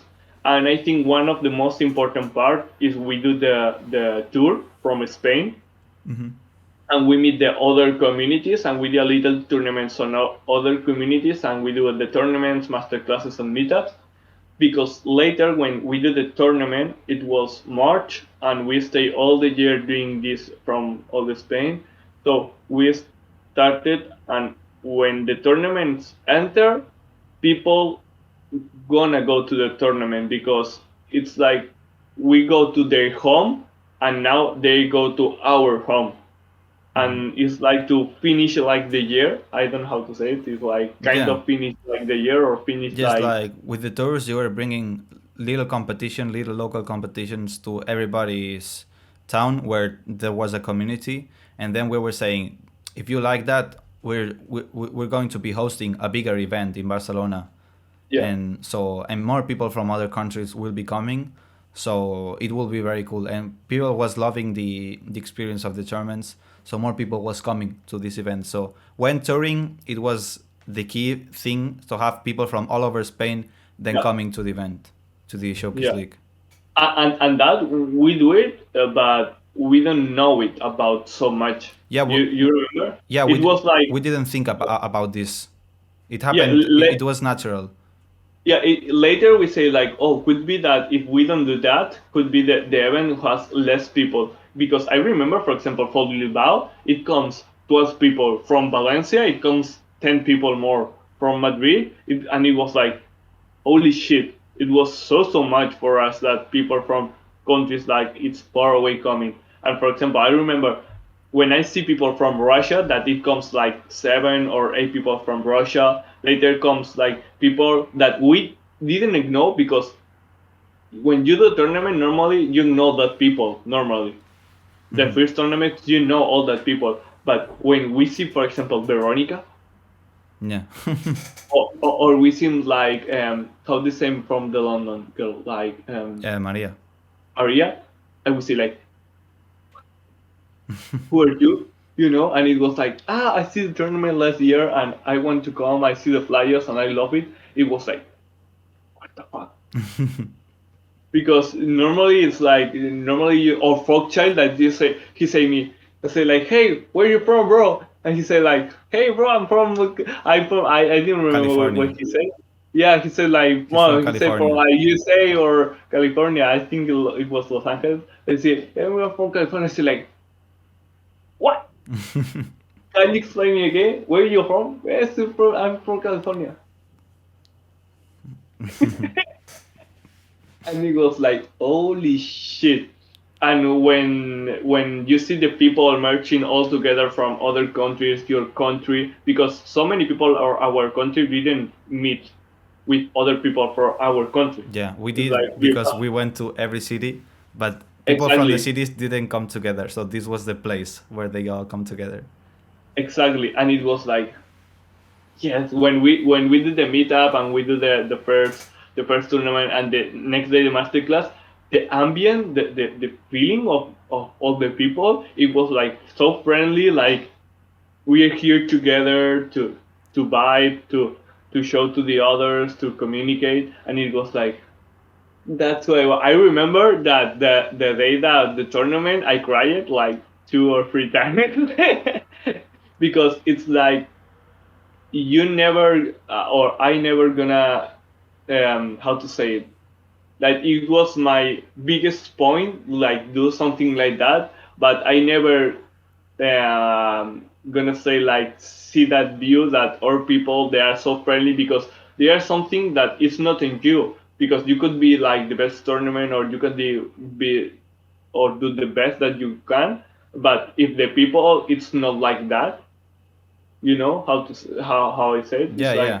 So you can't control what people is going to do, and if you exactly. create this environment for them, it's something like it's incredible. Yeah, and it was like yes, I put my soul in the environment for the people have good vibes and they all vibe together and they having fun and they having a tournament, they have masterclass, they having a lot of they want, and it's like holy shit. That day was for me. That day was one of the best days of my life. I say it all the time, and I think for you too. Yeah, definitely one of the best days of my life. Okay, so So I yeah, yeah, say no. I won't say like that. Like for me, that's so important. yeah. Organizing something like this is just crazy, and when you see other people having fun and 100 people and only one win, the other 99 it remains they were super happy, and you're like, Yeah, yeah. this is It's like we. this is everything. Yeah, exactly. Hmm. Okay. And it's a work from so many months. Hmm. Don't think that do a tournament it's easy. It's like okay, I call. No, it's like you have to know where is your final community. How do you have to work? And you don't you can work alone because if the day of tournament it's a little so many things that you have to be cameras, you have to be like judges, and you have to people that, for example, know English for people that is from other parts of countries and speak today to use help because some people think that tournament it's like okay I say like it's tournament and whatever people do whatever you want. No, we normally when do a tournament, for example, for people example Valencia, they say like oh from that day you need help, we can help to you in something, or from people from Los Angeles. Okay, what day you wanna come? Okay, you need someone's help you to come, or you need whatever. It's for me one of the best important parts to do it. It's like help to the people that it's from other country because I think travel first time USA Spain for example and have this because here people English understand it but not so many people talk Yeah, it. I understand it. Well, yeah, so many. Depending on where you're talking. Depend, yeah, depend what you are talking because if you're talking to dance, could be no one. Hmm. And it was like we love to help that people for be one of the best weekends of their life, not just having the tournament and classes and that shit is more than just helping they to, for example, go to it together with us and we take it if I have to help you to search the auto or help to or take you a car to the auto wherever because Hmm. I think it's so important to the tournament and be like homie or friendly homie. I don't know Hmm. how to say it. Like, Yeah, be welcoming. yeah, Yeah, you need to make people feel like feel they're like they're home. home. Yeah, yeah, exactly. Hmm. Okay, let's talk about the tours. We mentioned many times that we went on tour in Spain, in Latin America. So, how's this idea of the tours, and how do you do a tour? I don't remember the yeah. Do you remember? Kind of, yes. I don't So remember. I just think like we were, in the Shuffle Showcase, we were having weekly meetings for talking about the project and things that we could do for the shuffling, and we were like talking and saying it would be cool, to go to different cities in Spain, like a tour, first this one, then the other one, then the other one, and we were like, yeah, we could do it, and we were like, yeah, we can, and Yeah, if we organize but it by ourselves, yeah, and but do you remember who was the idea or no? It was yours or the Oxia? maybe I just know I know I then executed most part of the tour, Yeah, the yeah. organization You and all know these part of things, the tour, actually. Yeah. but I probably the idea it was talking about traveling and how cool it Could would be. be to have events in more cities, something like that probably. Could be. I didn't remember. It was so many times and so many things that that shit sometimes I didn't remember. Okay, so how do you see and how do you jump to start touring by yourself? Because I'm asking you this question. I was in the team of touring too, so I already know Yeah. the answer. But for the people, how do you jump and say, okay, let's go touring? So the first time, I think it was like more heavy time like to do it because it was like 1 week, if I don't remember, or 6 days or like that. But we do like 3 cities. It was Marco, 3 cities in 6 days, and the fourth day it was the day before we're on the first city. We do a master class today in that city, and now we are traveling to other city to sleep on the other city, and it was like what. And I remember that it was like, okay, never do a tour like that again because you have to be, it's preferably like do weekly, like for example, this Friday, Saturday, Sunday in other city. The next, go to the other city. The next, go to the other city. Because if not, it's like you go to the third city and it's like, okay, people, we're gonna do a master class today. It was like so exhausted.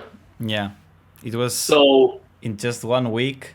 You know, we were traveling many hours in a bus, and then having yeah, meetup the day after, tournament and workshops, and in the night yeah, traveling and arriving late at night, sleeping, and the next day meetup, and the next day, sleeping. well, it's Yeah, what we could.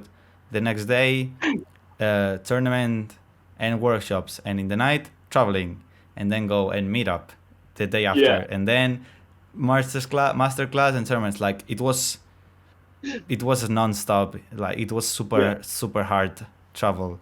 Like yeah. I was It was so hard. exhausted. Third city, I was like I was already dead. Yeah, yeah. And on the third city, I think the vibes on the masterclass it was like, "Shit, I can do that. I'm dying here. I'm gonna do it, but I'm just dying here. My feet, I didn't feel it right now." So the first time was that, and I think it was so good because we know later how to do it because it's different the way that when people comes here because you see the place that you're gonna do the meetup or you see the place that you're gonna do a workshop and that kind, and it's different when you don't have the contact or you don't have the confidence to the people because the first time we don't know nothing, we know about Instagram, and that's different because do you remember when you take the rooms or you say the people of like the place of meetup, it was like, okay, what place do you meet up? Okay, we're gonna do it here because you say it, but we don't know the place. We trust in you.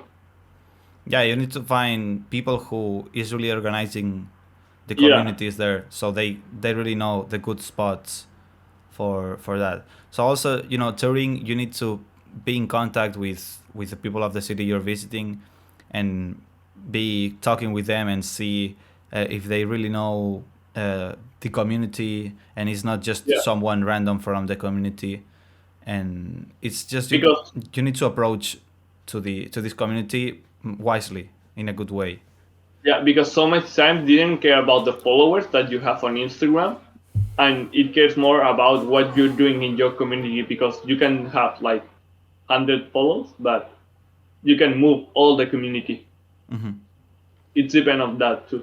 So the first time was okay, and I think the better tour was the next year that you organized it, like the because it was weekly and it was like okay, and the other it was like we didn't can like wreck because it was like just you, Oxygen, Martore, Chicota, and me, And electric.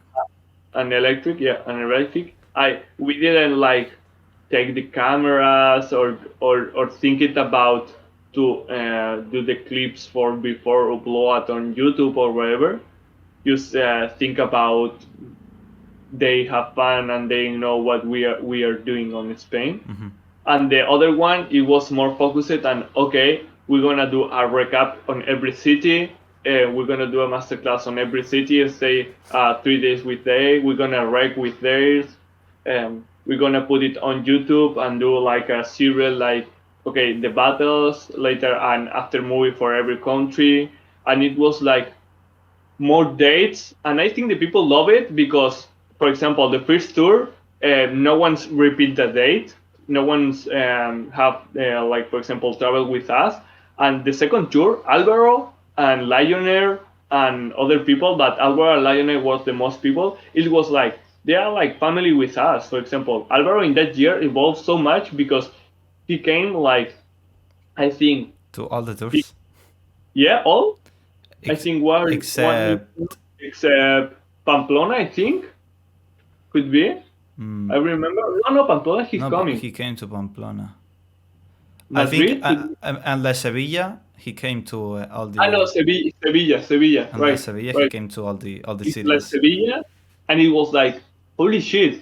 But because when we started, Marcus and me would say like, okay, he come to that, and it was like, okay, and next week he say like, okay, you're gonna go to that, and I say like, yeah, we're gonna go. I can go. Yeah, of course you can go if you want. And later say like, okay, we're gonna go to Mallorca. Alvaro, you want to come with us? Yeah, he Because was coming to all the meetups and all the tournaments from all the cities. Like he was coming to every week or yeah, every 2 weeks. We had a tour in a different city of Spain. He was coming. yeah. And it was crazy that it was fucking crazy. And you see the level of the evolving of him, and you see that he evolving so much on that tours because so many times he said like, you're gonna do the same master class, and I said like, yeah, and he said like, okay, don't care, I gonna do it another time, and he go out of the master class and take me and I say like, bro, I understand more than the first class, and I can evolve more because sometimes you need to like have your time and use how to say like evolve you a little bit, and you do the same class in 2 weeks and it's like, fuck, I Yeah. understand so much more. Hmm. Yeah. And So I think, this happens a lot that you take a class, then you start evolving and taking conclusions and then you come back to the same content, the same class or yeah, workshop, and you understand a lot of more things and you see a lot of things that you missed the first time because you didn't have that much information. So yeah, it's not bad to take the same no, class two it's or three so good. times. Yeah, and it was like that tour. I love it because every Saturday, every Friday, Saturday, and Sunday, we go to a different spots. We meet new people, and we go to spots that we didn't go years before because so many people don't know. But when we go to some city or we go to some country, there is the countries that are before. For example, we go to Latin America and the countries like Bolivia say like, "Hey, go to Bolivia! Why you don't come to Bolivia? Please go," or wherever. And it's like, okay. So in Spain it was the same. It was like, "Hey, bro, why you didn't come to Valencia? Why did you didn't come from Mallorca? We are here too. We have a community." And it was like, okay, next year. And the next year has like, okay, we're gonna do more spots. And the other was Latin America. That it was, I think, my year dream. I think it was that year because we do so much with Next TQ, we do so much with Shuffle Showcase, we do so much with all people like in all levels on dance, and it was like, really my happy year because I travel a lot, I meet new people a lot, I evolve a lot on dance, and it was like, kapag future machine, I go back. So Yes. the Yeah. I don't know. So the Latin American tour was like fucking crazy because when we up the like we saying like on all time people like Latin America say like, okay, come to Latin America, okay. I say like, yeah, we're gonna do it, but when you have the point of your head like, okay, I'm gonna do it, or yeah, we're gonna do it, it's like, okay, I don't know the yeah, but when you say like, okay, right now, yes, It's like fuck. People go crazy. Yeah, so many crazy. I remember that we put the flyer on Shuffle Showcase Instagram with a link for inscriptions for see how many people are gonna go, and people in 1 week like 200, 200 is or 2000. I don't remember. I think that there 200 is was 200 is 200. sí. No, había más. Yeah, There but in the first week it was 200. I remember. I think it was more. More? But we ended having between 800 and one. I mean every country. Ah, yeah. From every country. Yeah, yeah, yeah, yeah. Yeah. And it was like 5 countries. Yes. But I Yeah. remember, Okay, I yeah. Got remember this. Mexico. It was like 264 or something like that on the Yes. first week, and it was like fuck. And the problem was like, okay, we know like could be less people gonna come, but okay, how we do that because the contacts that we have, they have to search the place and do all the things there because we don't know nothing about there. When we say nothing, it's nothing.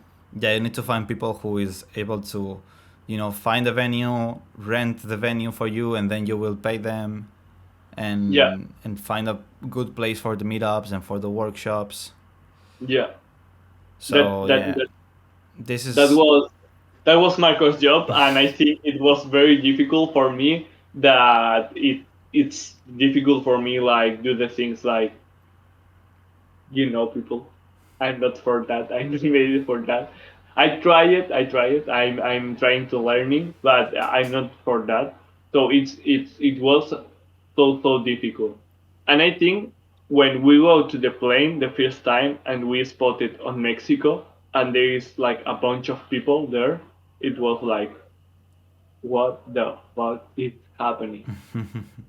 Because I remember that okay, I think it will like okay, one or two people is gonna come. Like when you say like 14 people like in the airport, like taking you to the hotel, like later the next day coming to your hotel for go to the meetup and the meetup like stay like half hour saying like hello I'm Xhufflis, hello I'm Xhufflis, hello I'm Xhufflis, hello I'm Xhufflis. Like what the fuck? It was like so for me it was like so crazy that day, so fucking crazy. there was a lot of people in the meetup Yeah, this first so day. Was yeah. plus 100 dancers. More. Plus 100, yes, more Yeah, than yeah, 100. yeah. So yeah, you were a lot of times, and us, and we don't have a lot of followers.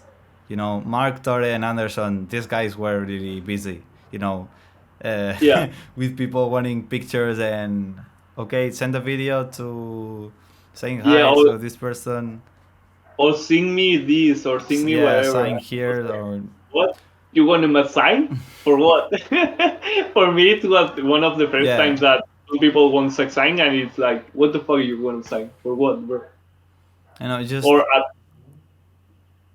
in that, no in Spanish speaking countries, people is more like very fanatic, I would say. So yeah, not in the bad way, but in a way that if they see someone that they really like, they're going to go to this person and and say it. Yeah, yeah. So I see people in Latin America and in Spain too being kind of like this when they see someone they love. I don't know in other countries, but at least from my experience, many people is like this. So yeah. even us were signing and taking a lot of pictures with a lot of people, and But I love the way because so many people like um told to you like how to say like they ask to you things that could be no one in Spain asks you because you're on that place, but they are so many far away. They ask you like, oh, and how do you train or how do you think about that or whatever, because normally it's like you are like more important in their countries than in your country because in your country it's normal to see you. Mhm. You know how to say it? It's like I don't know Yeah. how to say it. Yeah, it's like people in your city normalize that you are in this city, Yeah, and you're there. Yeah, they don't appreciate that maybe they have someone who has a lot of shuffle knowledge and maybe can teach you a lot of things. And yeah, I always say that I think that people in Barcelona don't appreciate that we have here Xhufflis, Mark Torre, myself, and more people.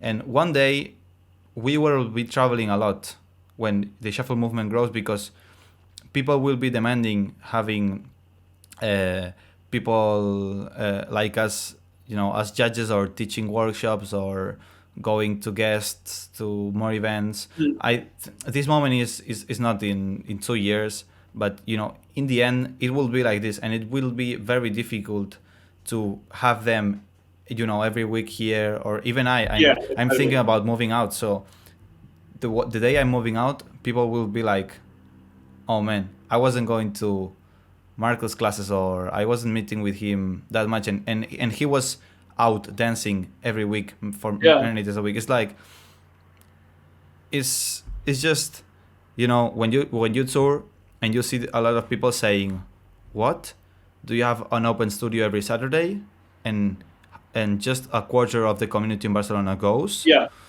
It's yeah. like, That's true.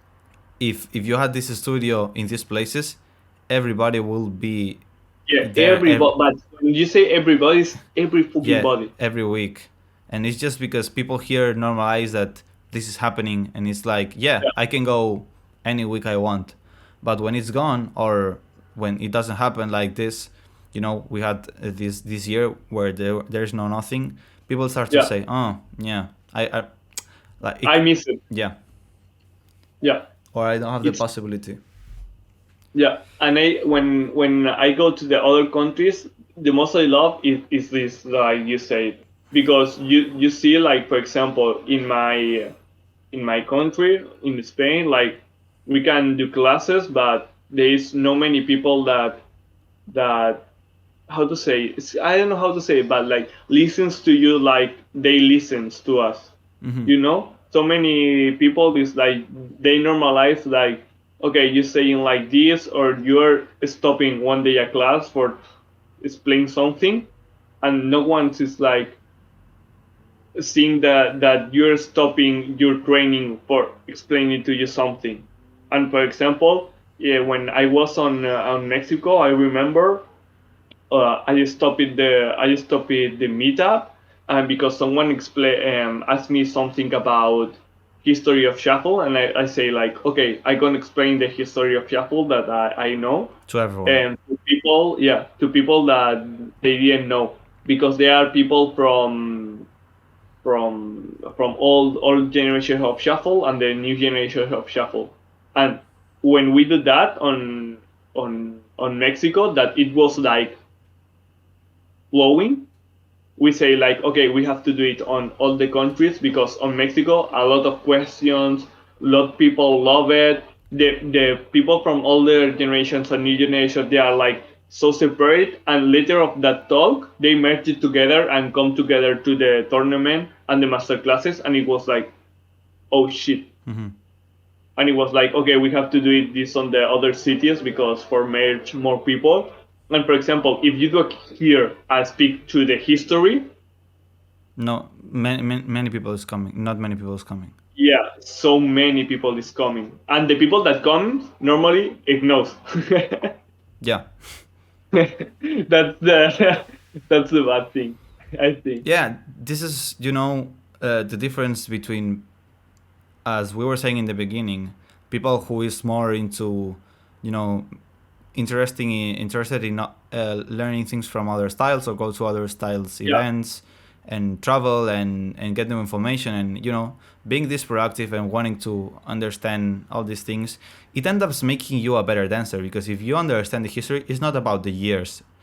Because if yeah, you no, if no, you no. if you don't have to teach history, you don't need to know all the years and all the things that happened, like, in detail. But it helps you understand the context of the culture and how the styles Exactly. were developed in one way or another. So, you know it's just people who is interested and listens and takes the information, because it's not like we only explain, we talk a lot with people from other styles. I talk a lot Yeah, with people from other styles and from people from other places of the world about shuffling, and I'm listening a lot because they have a point of view that I don't have, and maybe I can learn something, and I'll probably learn something, so I can then explain better to the people. But as you say, uh, people here don't. Well, I think this happens everywhere. People don't yeah. really much appreciate Every what day they have. country have the same problem as us. So I don't know. I always say I think it would be more profitable to me to be touring all year than staying here in Barcelona, depending on what you do, because if you manage to have people in the classes that is more interested, why you would stay in the same place if people doesn't Yeah, appreciate you, if you can just go on tour, or not, maybe yeah, not all the weeks of the year, but frequently yeah, you could go yeah, visiting cities. yeah, yeah. Of course. I think And for that, example, yeah, yeah. No, no, no, no. no, For no, no, example, no, one no. of for example, one of the things that I love from go to the other countries is like with with going with shuffle showcase. It's like the put their country on a point of view, because for example, in Colombia, Mexico, and that countries could be when we don't when we don't go. So many people is like, okay, Latin America, we don't care, and now people is watching there and say like, oh, they're doing things, or wow, they have really good dancers, because so many times the problem is they have could be they don't have the point to communicate to all the world like what we are doing, like like you do on the podcast. It's the same. It's like could be you take here, or you put people here that no one ignores or have less followers, or they have no important in their or in the world, but in their city is so important, and he does so much about shuffle. For example, Lua could be no one's ignores, because I ignore Lua, but from you didn't ignore like days before, and the I didn't shit, know him. and people and so many times go for followers, but they didn't know that they are good teachers and good dancers on their city. And I think it's an important part for Shuffle Showcase to put that culture and put that people that do things on their city and say like, okay, bro, that people see you and see what they're doing. That what it's what we're doing now. Basically, it's like helping other communities to reach the levels that we are reaching. So I think it's very, very important for that. Like travel and help to other people, because when you stay there, so many people ask you like, okay, but how do you do class, or how do you help your community to grow up more, or things like that. And you can say it better because you see the community. You can see how in what point is the community. Yeah, this happens really much. When you ask about good dancers, or people who is really into shuffling about a country, you just know, or probably know, if you're not very into the movement, you probably just know the people who has the most followers. But for example, in Spain, you know, you, me, Oxy, and people from the Shuffle Showcase were pretty much moving everything about the shuffle movement in Spain, and then in Latin America too when we traveled, and we weren't known by Yeah, a lot of people. And but when they come, they say, "Oh, okay, you dance pretty good, or you organize this," and yeah, you really need to go to the communities and be there, and really see who is not the important, but who is taking responsibilities, or putting the time into the community. Everyone's important, but these people, it like they should be respected, yeah. and having them in mind, and For example, for me, Oxygen have a really good paper on Shuffle Showcase, because it's no one knows him. Could be like not it many was people. the face that no one knows him, but he started from early here in Spain. he do so much about the culture in Spain because early than Shuffle Showcase he do things about Shuffle Spain forum, and he do about so much on shuffle culture on Spain, but it could be no one ignores him, you know. He didn't put the face. He's not like I don't know how to say it. Like he's not ignored, and could be he's not dancing like he dance. I love the way that he dance because he have his own style, but could be he don't dance, but he do so much for the dance community, and Yeah. that's important too because there are people like they didn't dance so much or they didn't dance like perfectly or doing like professional shit or be like teaching or be like that, but they have the other point like they do so much events or help the community in other ways, you know. And I think it's also important to take that point of view from him. Yeah, and just when you start traveling or doing things for the community, people starts knowing you and Yeah, following you because you're an important person in the community. And if you also dance good, more people will be likely yeah, to ask you for classes or these things. So I think it's just you end up really being known and respected for by the right people, which is the shuffle community. It's good that more people from outside the shuffle community know you in the social medias. But in the mhm, end, when you go to an event, these people won't show up.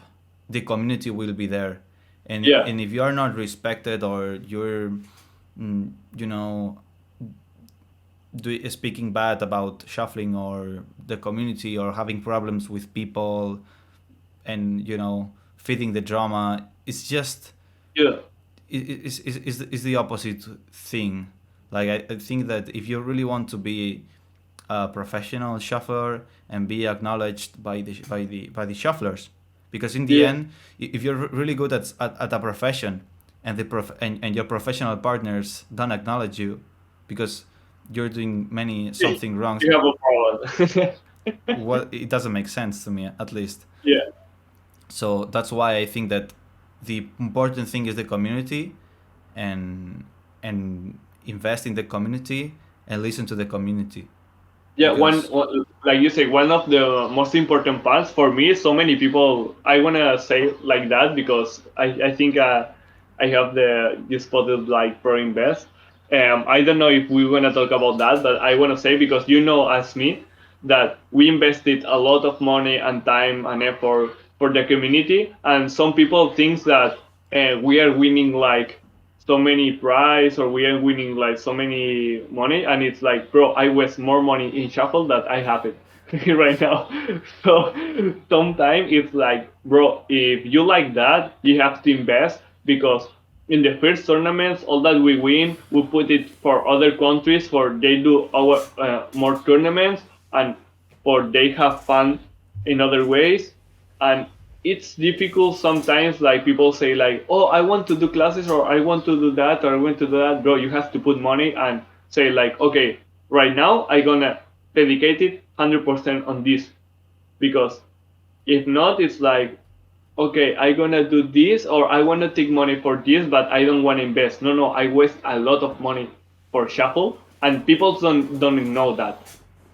And sometimes I think we have to say it because people ignore that the tournaments it do it for free, the tours it do it for free. No, we put it money before, and we don't know if we gonna have people or we gonna don't have people, because when we do the I remember the how to say the Latin American tour, we put it a lot of money all together, and we don't know nothing. We go with blind view to Latin America, really, and it was like, and we don't take money on that tour, and it was like, we lost money. yeah, we lost money, but I think we lost, but for me the just share it on Latin America, the vibes, the that the experience that we have, um, all together, it was is more Yeah, ¿cómo decirlo? Como the, mucho mejor. see, there's Yeah, it's there's more. not a real loss. there. Yeah, it's The, not lost money. It's like the things that you gain, it's way much better. better Yeah, than sadly, the money that you so lose. so much.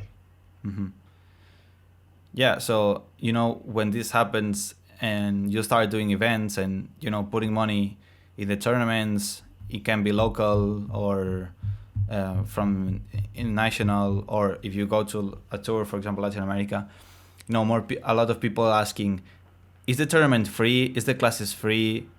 And we're like, man, there's a lot of investing here. Yeah, Like, I would love to give it for free, but of course I love it. yeah, we'd love it. I'm doing Like, I'm doing if here free if every Saturday because I can. if I had sponsors that pay Yeah, me of course. everything, and man, I'm gonna do it for free because more knowledge for the people and all these Exactly. things. But since it's money from our own pocket, and investing all your time in shuffling, it's tough because you're refusing and saying no to other jobs that can give you more earnings, and Yeah, exactly. the little income you have, you're putting it into projects that you even lose money Yeah, because you want to invest in the shuffle community. So to me, I understand that some people ask, and they are young people that don't have many money, but it's a lot of work, and if you complain that this should be free, I think this is a little bit disrespectful to the people who is investing all their time and all their money into this project and losing money and trying yeah, to because to they make it see so build. many that the money, but they don't see, like, for example, for two Latin America was 6 months for do all, and this month we didn't make money. It's like Yeah, if you take only the month of Latin America, okay, Latin America was 1 month for travel, but the days before, the months before, you have to prepare all of yeah, this. the preparation, it's a lot of time that Yeah, is not paid in any way. It's just preparation and then go. So you know invest, motherfuckers, invest. Don't worry for lose money, bro. There's something better. it will, if you have a plan and you do things with sense, I think everything will come back in the future. Yeah. So i'm just I'm just willing to invest and put the time here, you know. Okay, let's talk about. I think this is the last topic. I'm not missing anything. About it's pretty much related to this to what we're talking right now. It is choosing shuffler as a career and wanting to make a living out of shuffling. How do you see it, and how do you see the possibilities right now compared to when you started? Because Oh, you started doing things a long time ago, and now the situation is really different. yeah. And how would you how do you see right now? How's the scene? Oh, the scene now is better than when I started, because when I started, first of all, no one knows nothing about them, so that's important. And the other part, I think, it's like the way, how to say it, like now it's more easy to be a teacher, to have a performance, to have whatever, because people like knows more shuffle. And you have, for example, you, Marcos, you started teaching with me, and it was easy because I started to teach the way that it's good right now. How to say it? Like, I don't start to teach it like, okay, just teach and do whatever, and you don't understand the dance. When you started dancing, you started dancing, but you know what is dance, you know all the shit. Alright, for career, for me, the most difficult part, for me, it's that you can survive. You can't survive only dancing. You have to have other ways. For example, like if you teaching, but you don't can like use teaching or just do one thing. If you teaching, you have to do a lot of class. When I mean a lot of class, is a lot of class. And you know that you Yeah, have to yeah, be like 8 hours of class a week. If not, it's not or easy, more. or more. Yeah, yeah. later. If you have like, for example, performance, you have to know like performance, or you are a high level performance and you perform to the festivals. But when you think Tomorrowland and that shit, and the people that on the stage, they don't pay millions.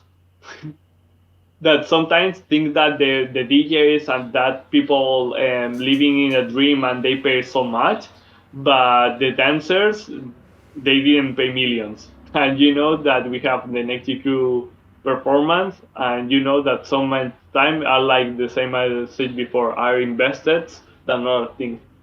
I think that good way right now for take shuffle like a career is like know about different topics and just like be more polyphacetic. Like for example, like as you and me, like we do, for example, we do classes, we do performance, and if we you have to be a little bit influencer or a little bit like a good social media for have money from DJ, for have money for advertisements, because if not, I think it's really difficult. Or you have or you're an influencer and you have a lot of fans that they go to your class, and I think it's very Yeah, difficult right now. or brands come to you Yeah, or to brands come to advertise. you like But this to exactly. me is not like dancing. So Yeah, maybe you're a that's what I dancer, say. but you're like You're focusing more on influencer than like the on that. person, it becomes a marketing tool Yeah, and not exactly. a dancer. Like maybe you're dancing in the video, but they don't want you because the dance, they want you because the numbers. Yeah, So this exactly. is why to me, even though you're dancing, it's not to me that much related to the way you dance, because it's not related Exactly. to how good you dance, or how much Yeah. knowledge of dancing do you have. It's just the numbers. Yeah, so my stance is about that, and I think it's really difficult because, for example, on the countries are the same. When you are talking with people, for example, from USA that you do class or whatever, it's like we said, when you have people that in your country sees you every day, the classes get less value. And the problem all the time is that okay, you can have money, yeah, but think that the way that so I'm gonna explain this, and I want you help me because so many people didn't know about that. If you have one job and you have and you're teaching too, for example, or you're a dancer, the problem is when you take the money of this job and you put it in dancing, it's the good way. But the problem is like you have to be this job or maintain your dance. And the problem is the point exactly that you started to don't do this job and just focus on the dance, but it's the difficult point because so many times, and you know it, the people that have one job or two jobs like job and dance, the problem is like if you go all time on dance, you're gonna be better dancer, you're gonna do better classes, you're gonna do because you are focused only on dance. But when you have one job, your mind focus on that job because you know if this job don't have if you don't have the job and you don't have this money, you can't put it on them. So I think the most important part is like know that your teachers have to eat, your teachers have to pay the rent, your teacher have to pay whatever, or you and when you go to the tour, they have to pay a car, whatever whatever you want to say to the dancer, but they have bills too, and if they're focused to take money from other part, gonna say that they're gonna focus less on the dance, they're gonna train less on the dance, so they're gonna have less time for dancing. So the class is gonna be bad, the show's gonna be Yeah, bad because I don't know how to say it better. yeah, Yeah, yeah. if you can, because you know how what I'm telling, but it's Yeah, difficult for me to say it yeah. on English because It's like when you have two jobs and you're putting all your time and effort and mental energy yeah, into this job. Then when you go back to dancing, you don't have all this energy, and all the, maybe you're tired and you don't have much energy left for focusing to dancing. And if you just do dancing, you at the beginning you will get less money because at the beginning is very difficult to make money out of dancing, Well, and you need that people, if you really are teaching, and people need to appreciate that you're betting in shuffling, and you really need to have the support if you deserve it. It's not that, oh yeah, I want to dedicate my full time on shuffler. Please value that and pay me. And it's not like this. no, it's not So like this. so we're talking about people who earned this spot, and they are really they've been many years probably, or whatever, like us, for example, who have been, betting on shuffling for many years, and having some casual jobs for, for in filmmaking and these things, to make some money. And we're still living with our family, and Yeah, because we really want to make the shuffle uh, career grow, and then be independent with this. But you really need to the people to give a value to that, because it's not just you're living out of shuffling, it's just you're investing a lot of time in shuffling. I'm putting a lot of time in the podcast, in recording and preparing the interviews and contacting with people. A lot of people messages me, I message back with, maybe some people ask about history, I respond to them. Then I need to edit the clips, upload the clips, and this podcast is giving me nothing, but it's giving you a yeah, lot of knowledge. So this, to me, if then I can live with the money from classes or from other things, shows or tournaments or whatever, it's just worth to me. There's some things that will give you money, and there's other things that it won't give you, but everything is focused on the community and improving the shuffle.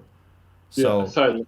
so you really need to, if you really want to take classes from someone, and this person is just, that they're doing a lot of things for the community and making the movement grow, and you're thinking about going or not going, if you really love the shuffling, maybe I encourage you to go and support this teacher and learn from them.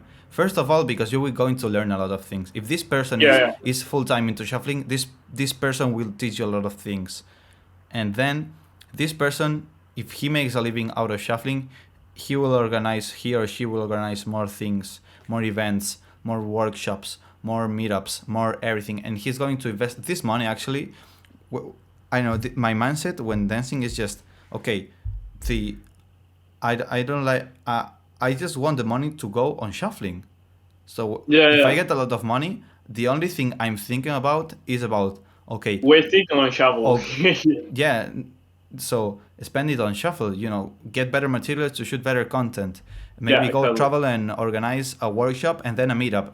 If you don't want to attend to the workshop, you can have the meetup, and organizing tournaments, and a lot of things that are just into shuffling. So supporting these people who are betting their 100% time and all their energy into shuffling, these are the people you should be investing in, because right now these people, like, the community needs these people, because Yeah, there's nothing. These people are taking the movement and carrying it themselves, and going into the jungle, and cutting everything, so yeah, then yeah, people can exactly. walk. So He's the first row. it's not that we have to say, oh yeah, you are the saviors. It's not like this. It's just these people, me, we are willing to do that, and we love doing that. And Yeah, the path is super hard, but it's worth it, and we enjoy it, even if we make less money now, and maybe we know in the future we will, if everything grows. But we know that if we stop doing it, it won't grow. and yeah, and we also need to make people understand that if they want the shuffle to go big, they need to invest a little bit of in us, and then we will do a lot of things to push the community, and then more people will be interested. There will be more room for opportunities to more people. I don't want everything to me, for me, and for you. I just want more for everyone. I yeah, always say, I don't focus on growing, on my growth. I'm focused on the growth of the movement, because if I'm inside the movement, if the movement grows, I grow too with the movement.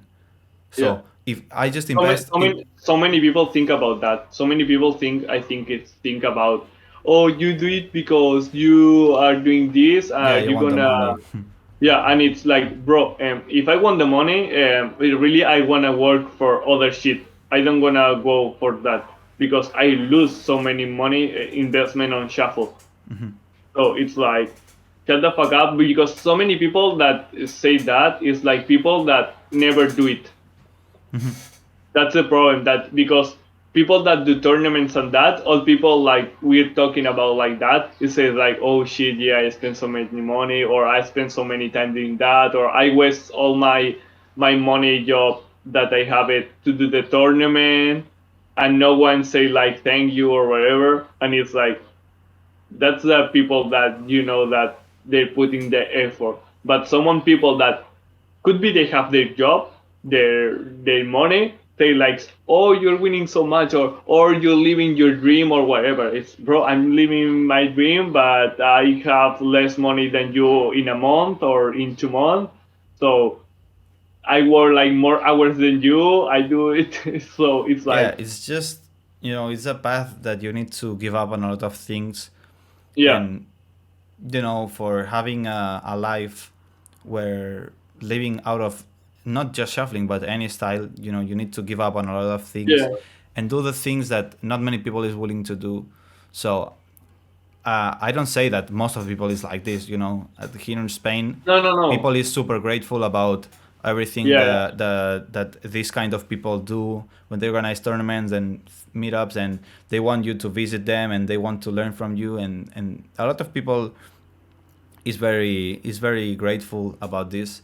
It's just, it's good to remind that people who is investing their full time in shuffling, and they really, because certainly we don't know if it's going to work. We believe it's going to work, and we have a yeah. We plan, don't know. and we have a plan, and we know that if we work on those things, this will lead to other things to happen and more people will be interested. We think like this, but you don't even know what's going to happen in 1 hour. Every like Yeah, you just know what is happening now, and if you focus on now and the things that you can do, so you can change what is going to happen in the future, then it's important to focus on, okay, what can I do now? I can work on a podcast, I can work on my workshops, I can work on my classes, I can organize a tournament. So all these things, if you do them today, right now, it's more likely that the movement is going to grow and improve. If you just focus on your job and then dancing, yeah, you maybe, if you have good social medias, maybe you bring people to the movement. But if you just do that, it's not likely that the movement is going to grow so much. So these yeah. people is the people who is going to make the movement grow, and and the other people going to the events and going to the meetups and everything. If you go to a meetup, you're making the movement grow. Everything you do is making the And movement grow. I think you said something so many important that we didn't talk, and it's about, it's not only dance, it's to do things for the community, because so many people dance so good, but doesn't mean that that is do people or do things about community. It's like so many time I prefer people that work on the community than just come to dance. It's like, please come to dance, but do shit for community, to communicate with the others, help to do whatever you want. But so many people say like, oh yeah, but I'm dancing better than you, and I say like, okay, and what? Do you think, but for dancing more better than me, you are doing best for community? You are thinking only about you. You are not thinking about the future of the community. You are not thinking about nothing more. It's like, okay, Yeah. No, I just know that people who invest their full time in shuffling, they end up being better dancers than the other yeah, people, because they, but they invest their full time, they listen to the people, they take exactly. they take other people's classes, and And you have later you have more time because you don't have to think about to have money for other job. It's all time is the same. That the problem all time is that could be you have haters, or I don't know how to say Mm-hmm. it, but people that think that okay, I'm better dancing than you right now. Okay, but I'm not searching right now. I'm searching about the future. I'm searching about the new generations, not only me. I searched about all dance, because Mm-hmm. okay, you are one of the that happens so much times that you are one of the best or you dance, but your dance didn't know nothing, no one Mm-hmm. about you, and it's like okay, you can be the best, but I don't know what are you saying, because Mm-hmm. I don't know you, I don't know your dance, so no one's you don't gonna have the money, you don't gonna can have the job, so you don't gonna can do nothing about be the better dancer. Okay. Yeah, I know. It's just when you're working on the. This is I talk. I think it was with Boombox, or I don't remember with whom was exactly, that I was saying like I need to work in the two elements because I really want to have a really good level, and I also really want to do a lot of things for the community. So I need to with work with a lot boomboxes. on the projects, and I also need to work a lot on my dancing skills Yeah, and practice and training. So for that, you need to have pretty much your full time just for shuffling. yeah, So you need to yeah. really make this time worth and make and create an income from this, so you can also spend your time on practicing, Yeah. and eventually this will make you become better at your teaching I and all these think things. I think this topic is one of the most advanced because not so many people have to have the income from dance or something like that, and I think it's very difficult because when you started dancing and you started to have an income from dancing, so many people is like, okay, I have an income, but I want to live from that because it's a big step from have a little income that to live about from that. Like it's not, for example, a class could be 20 an hour, but to have a 20 an hour to have just one job for that, it's like a big and heavy step. And I think no one is talking about that right now because so many people think that for have money on dance or have money about art, it seems like it's bad or something like that. But No, I don't know because it's a job. It's like it doesn't make sense to think that money from art is not worth, or yeah. But for example, you're not selling yourself to anything. yeah, but for example, you do a teach class or you do a performance or whatever. If a dancer have it for free, but for example, a DJ or a singer, you're gonna pay it, and it's like Hmm. yeah, have no sense. It's like why I have to perform it in the festival for free, and for example, the singer you pay like 200. It's like why? Yeah, I know. It's just depending on who you talk to. I Yeah, Most of the times I try to speak with someone, and if someone wants me to dance to a song or somewhere. yeah, we talked Yeah, yesterday. yeah. You really need to value yourself as an artist. So Yeah, it's not that exactly. you give it all for free. You can if you want. Like no one would tell you anything, but Yeah, it's like I said, it's like we say, you can do it for free. For example, the studio, I'm doing it for free, but because I want. But don't say to me that do a class for free. Ask me what the price, and if I want to do it for free, I gonna say it to you. yeah, it's like Or if you don't have budget, say me, and I say like, okay, if I like the project, I gonna do it for free because I do it more thing for free than the classes from here on Barcelona. But you have I wanted to love the project, but don't say me to do it for free all because if not, I can do nothing because I'm gonna have to work yeah, on other shit. when you've done a lot of things for free and or losing money, because losing Yeah, money is worse than for free, because yeah, I think you're yeah, losing the money. You're not just giving the time, you're giving the time and money for yeah, doing that. So to people like us, for example, who have done well, you've done more things because you've been more time into this, but you've had for 6 years an open studio, free classes every weekend. We've done a lot of tours, losing money from our pockets, and then if we charge for something, okay, come and tell us that we don't deserve to be paid. for shuffling, Yeah. and that we should do it for free. We've been doing it for free for so long, and we'll keep doing it. It's not that from now on we're just we're Yeah. going to be charging for everything. It's just we need if you really want us to make more events and more things, we, we need to be able to maintain ourselves just from dancing. Yeah.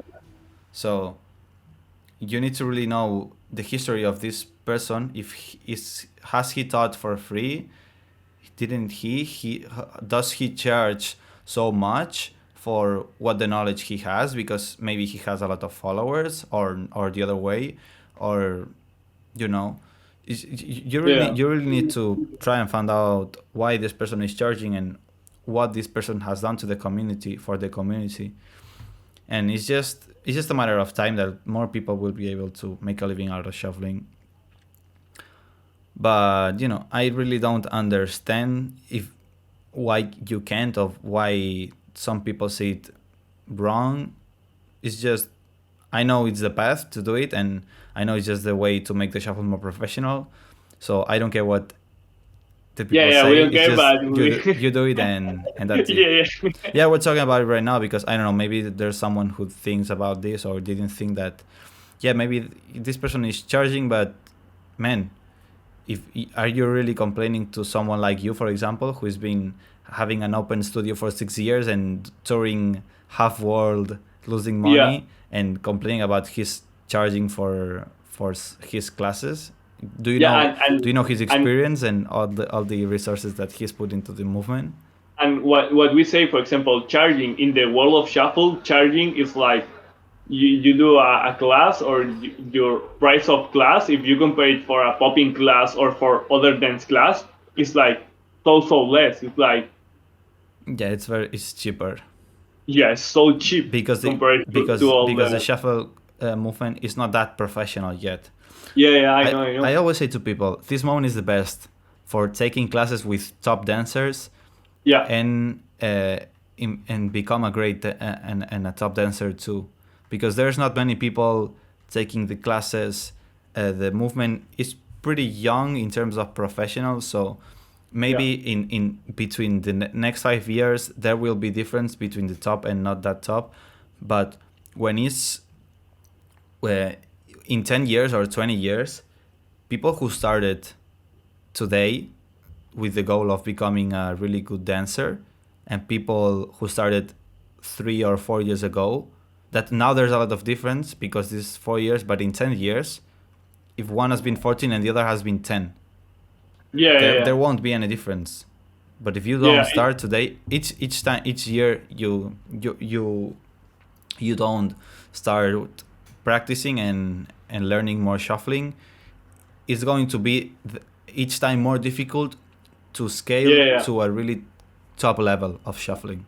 It's like I say so many times, like my 11 years right now compared to Devo 6 years, it's like so less.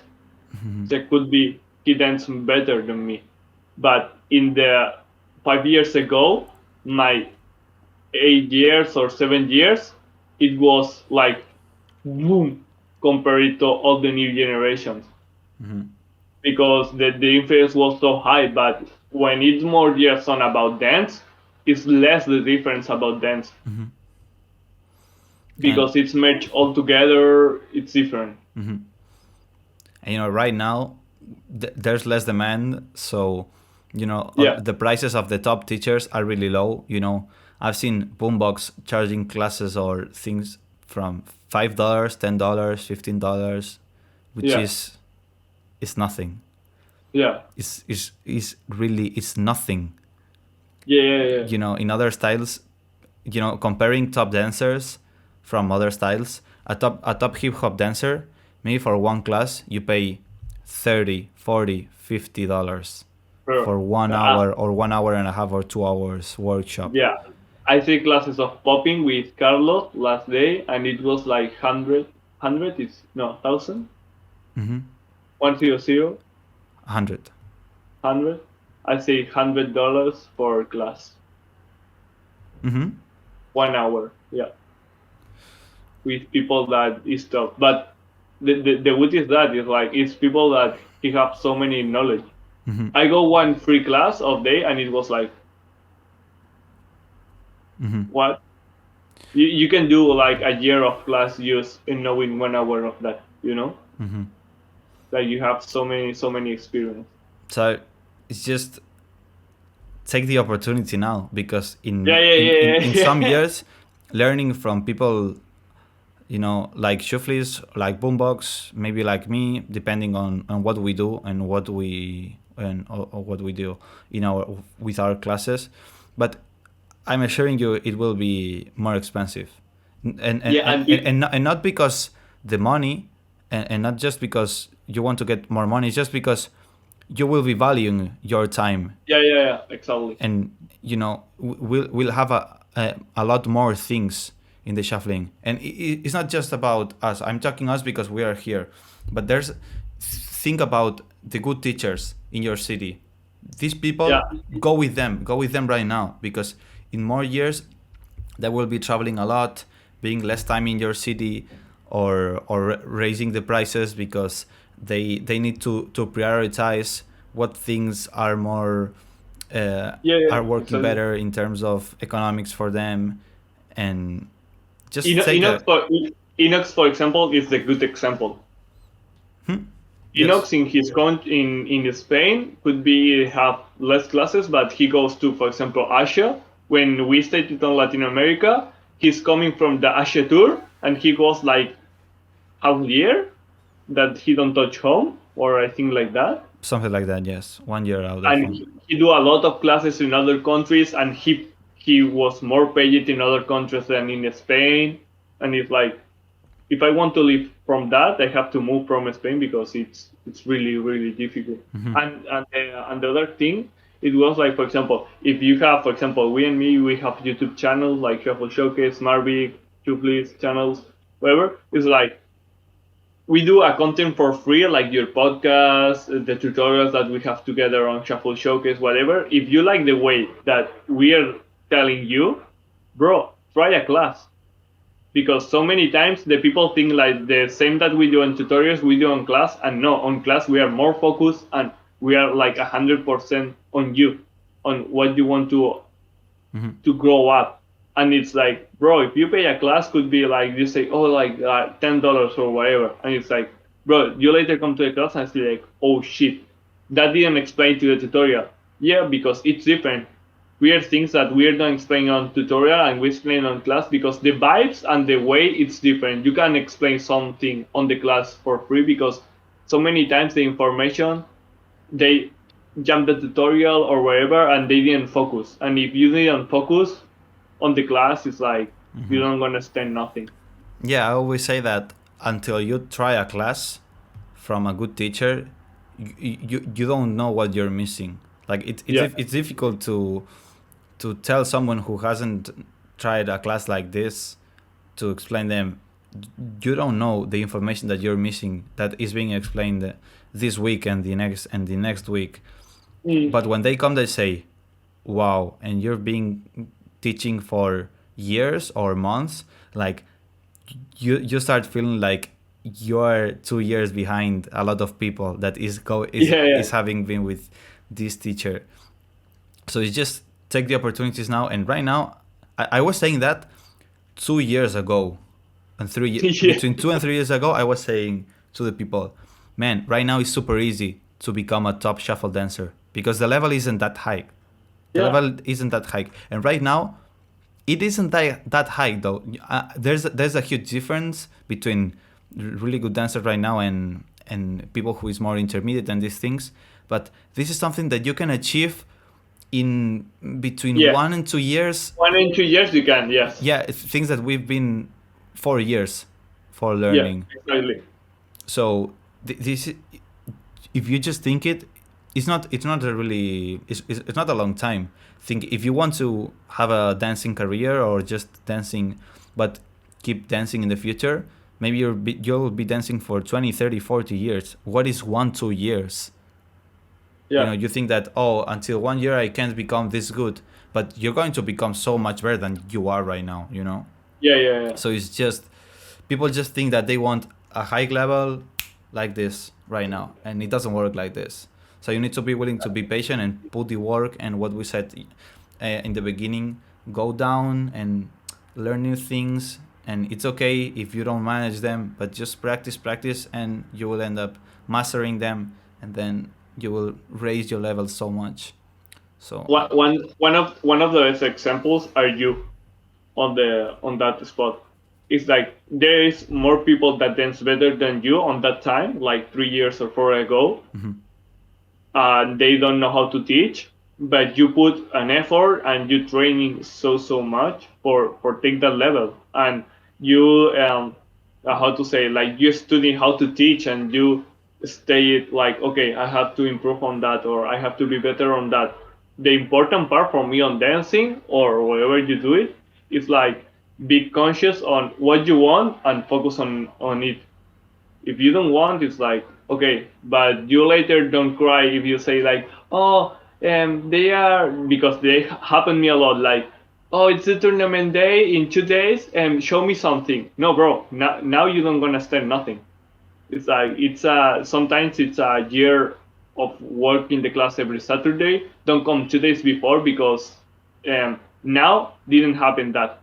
Years before could be you win a tournament if you do training 2 days before. Now you can win a tournament if you do that.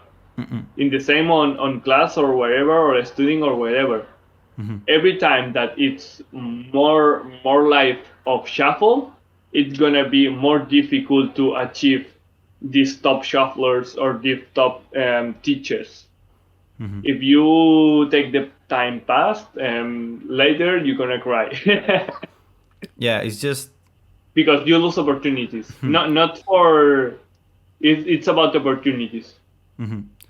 so it's always pretty funny, and how people really don't know what they want. Well, it's not funny, but when there's people that say, you say, are you coming to this class, or maybe it's a free class from the studio, or are you coming to dance to practice or to do some training, some lab, some session? Yeah. They don't come.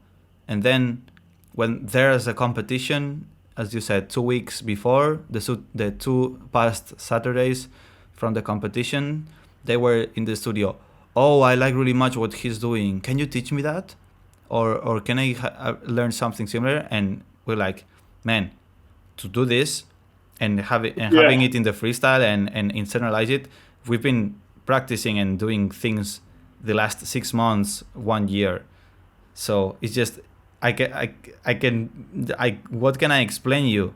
Like, you really want that I give you some magical step that is going to make you win the tournament? Exactly. So this is not happening. So if you really want to do good on tournaments, just look at the people who is doing good at tournaments. What are they doing? They are practicing every week and having a lot of hours put into labbing and into training. And if you're not willing to do that, these people long term is going to do better than you. Maybe you can outstand one day, or they have a bad battle and they can lose.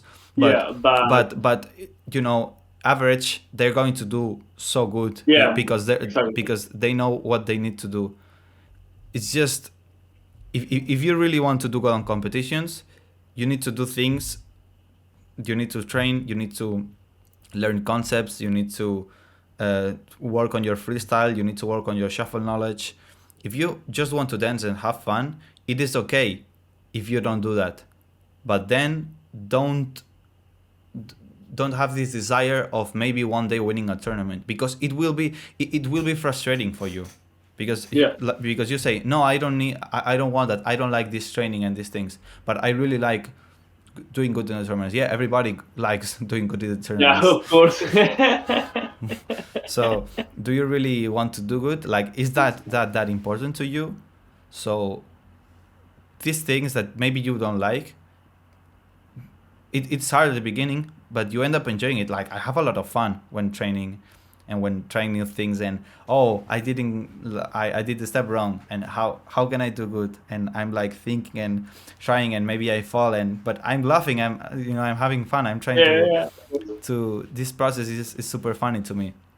So maybe you need to try to find this fun and this joy in the trainings in the or trainings, the way. so you Yeah, can be willing to train all the times you want, yeah, and exactly. you will end up becoming a better dancer for tournaments. It's just you really need to know where are you going, and that's Yeah, it. exactly. And if you are going somewhere and you see that people is telling you, hey man, this is not what The you're best saying way. that you're doing. Maybe you have your goal set wrong or your actions set wrong. So Yeah, maybe just change one of both. You want to become better in tournaments, but you don't train. Maybe or you train, or you change the goal of the tournaments, and you yeah. just don't focus on the tournaments. So I think it's more like this. Okay, last thing of the podcast. It's been almost 3 hours, so the podcast will be Holy shit! around that more or less.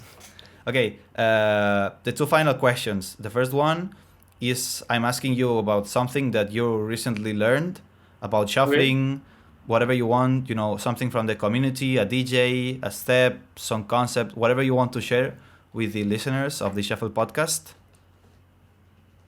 Okay, it's like whatever I want. Yeah, so something that you would like to share that you've learned recently. Okay, recently I think we're gonna think the same that the shuffle didn't start on Melbourne.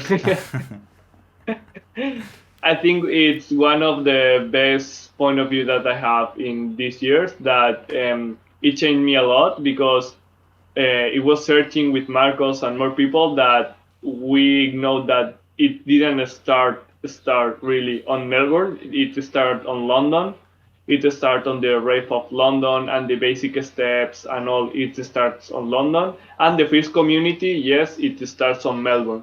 But I think it's a so important change, and I think the people have to be open to see because when I start dancing and I start to learn about the culture of shuffle, it changed so many times because it's not like one line or something like that. It's like so many point of views, so many countries, so many different ways about to talk, and I think it's good to like have open mind and the people that knows more or have that ages or just stay when they start the dance and just listen they like you say with KCD with Mm-hmm. Mr. Shapes and use like stay like okay if you're telling me just listen take out your conclusions and that's it. Mm-hmm. Yeah, this is really important to be open in history, because shuffle history is crazy, because you Yeah. start finding more information and more information, and you need to really be flexible in terms of understanding how the history line has been, and having this London discoverment in these years. And well, it's not a discoverment because it was known by some people, but the people from London knew it, and not the general average Yeah, shuffler knew it. So when studying this, it makes a lot of more sense of what happened between the origins, and then you had the Melbourne movement, and then the movement in London, and then it evolves to the shapes, and the other evolves to the Melbourne, the Malaysian, and all these things. So you really see that they come from the same place, and it's the same dance. It's just two forms, and well, not just two. It's Melbourne is one, Malaysian is another, Kali is another, Russian is another, Cunning shape is another, Conditional is another. It's just it went like with two different paths, and then they come together yeah, like a again. tree. Yeah. Yeah. So So it's where we at right don't now. trust Wikipedia, don't trust Don't Wikipedia, trust never. Wikipedia. Don't trust it. Don't trust. Don't trust it. We really need to make this page good. Yeah, but the problem we talk it so much about that. The Yeah. problem is Wikipedia. We don't control the Wikipedia, and it's very difficult to change because if you have people that have more level than you in Wikipedia, and they take it down, so it's difficult to do that. Wikipedia, please listen to the Shuffle podcast. Known and trustful shuffle history and information. Okay, and the second question is for you to me a question, whatever question you want. So I've been doing the questions all the time. So this last question It's for you, Oh sorry. shit. Mm. Yeah. I don't know if someone say it to you. I think it no. But how shuffle changes like your life, your communications, all like you know. I wasn't Like asked that before, so it's good. for me changed it a lot.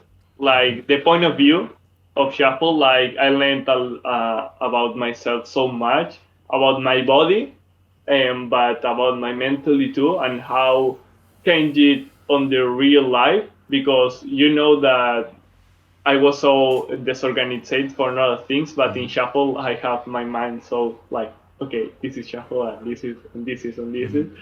So I want to know what changes about you because I know so many about you that as your dancer, but not so many about your past. You know, and So how it changed. when I started dancing, it was just I like electronic music and let's dance. I discovered shuffling through Melbourne Shuffle videos, and was like, okay, let's dance and let's become good at it so we can do it well.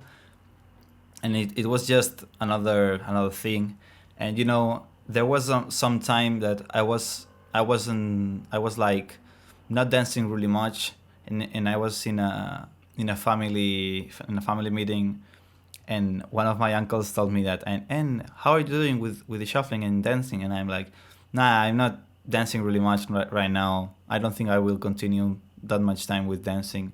And he was like, no, you're doing bad. You're like living something That, that that is part of that you. is part of you, and he set me an example of talking about one of my cousins that he also makes music, and he raps and he Yeah, composes, and he's like, your cousin Alex, he has his life, and he is also a music is part of him. So dancing is a part of you, so don't take it away, and this is something unique to you. And this was like, it made me start thinking and be like, maybe it is, I don't know. So I gave it a try again. Then this is why I started training a lot again, and this is when I started to see the movement in the social media. Then I met the community, and so thanks to my uncle I'm here. and let's go. and I, and at this time, I've quit many jobs that I had. I was a soccer referee. I was a DJ too in some parties, and I ended up quitting everything to have my 100% energy in the Yeah, shuffling. that I know. And when we started, when we started the tours and these things, I had like a really bad relation. Well, I had a relationship, and the way it ended, it was pretty bad. Like the relationship was good, but it was really bad. And Yeah, dancing, it to me, it was like, uh, this was pressure one thing. week or Yeah, 2 weeks before we went to the first tour, and in the tour it was like magic. It was like anything was happening, and I was like super yeah. happy. Your And your mind it was not on that. yeah, so it was, I was just, I really need to Too. focus on dancing and make this a this be. I need to give more importance to dancing than Yeah, to the other things. Like maybe I'm focusing on the wrong things, and maybe when I was investing in shuffling, I felt like I was investing on myself and knowing yeah, myself more, and what are the things that I really like. Music, dancing, yeah. and this led me to wanting to uh, do more things in the shuffle showcase. I started to learn about personal development, how the entrepreneur life, and how this kind of people invest a lot on themselves and try Yeah, to know themselves more, control their decisions. And I really started to to be like a person that is who I am today, and it's just dancing had me go to a stage of the life that in at the age of, because this was when I was 19 or 20, or Yeah. I think Yeah, could be. I think 19. 19, and 19, you 19. know, at 19 start to go into personal development, go on tour, uh, you know, Yeah. a lot of things that people from my age, they weren't doing these things. Yeah, I think we are like so, I don't know how to say, like so maduros, ¿cómo se diría Yeah, en inglés? mature. Yeah, mature. Yeah, on our age, because we say it all by our hand. The tours, we say it all our hand. All the tournaments, we don't need like brands or something like No, that, it's just and we don't we do need it. like bosses or someone that makes us like, oh, you have to do it like that or you have to do it like that. We do it, and we see that we are doing good or bad, and we change it for the next year, and we inspire it in other tournaments and other Hmm. tours and other shit, and we do it all together for do it better. And I think it's so mature because sometimes people it's afraid to do something, like they need someone to do it, like, hey, do it, motherfucker. And it So was like, it was just like a path that it was like a snowball.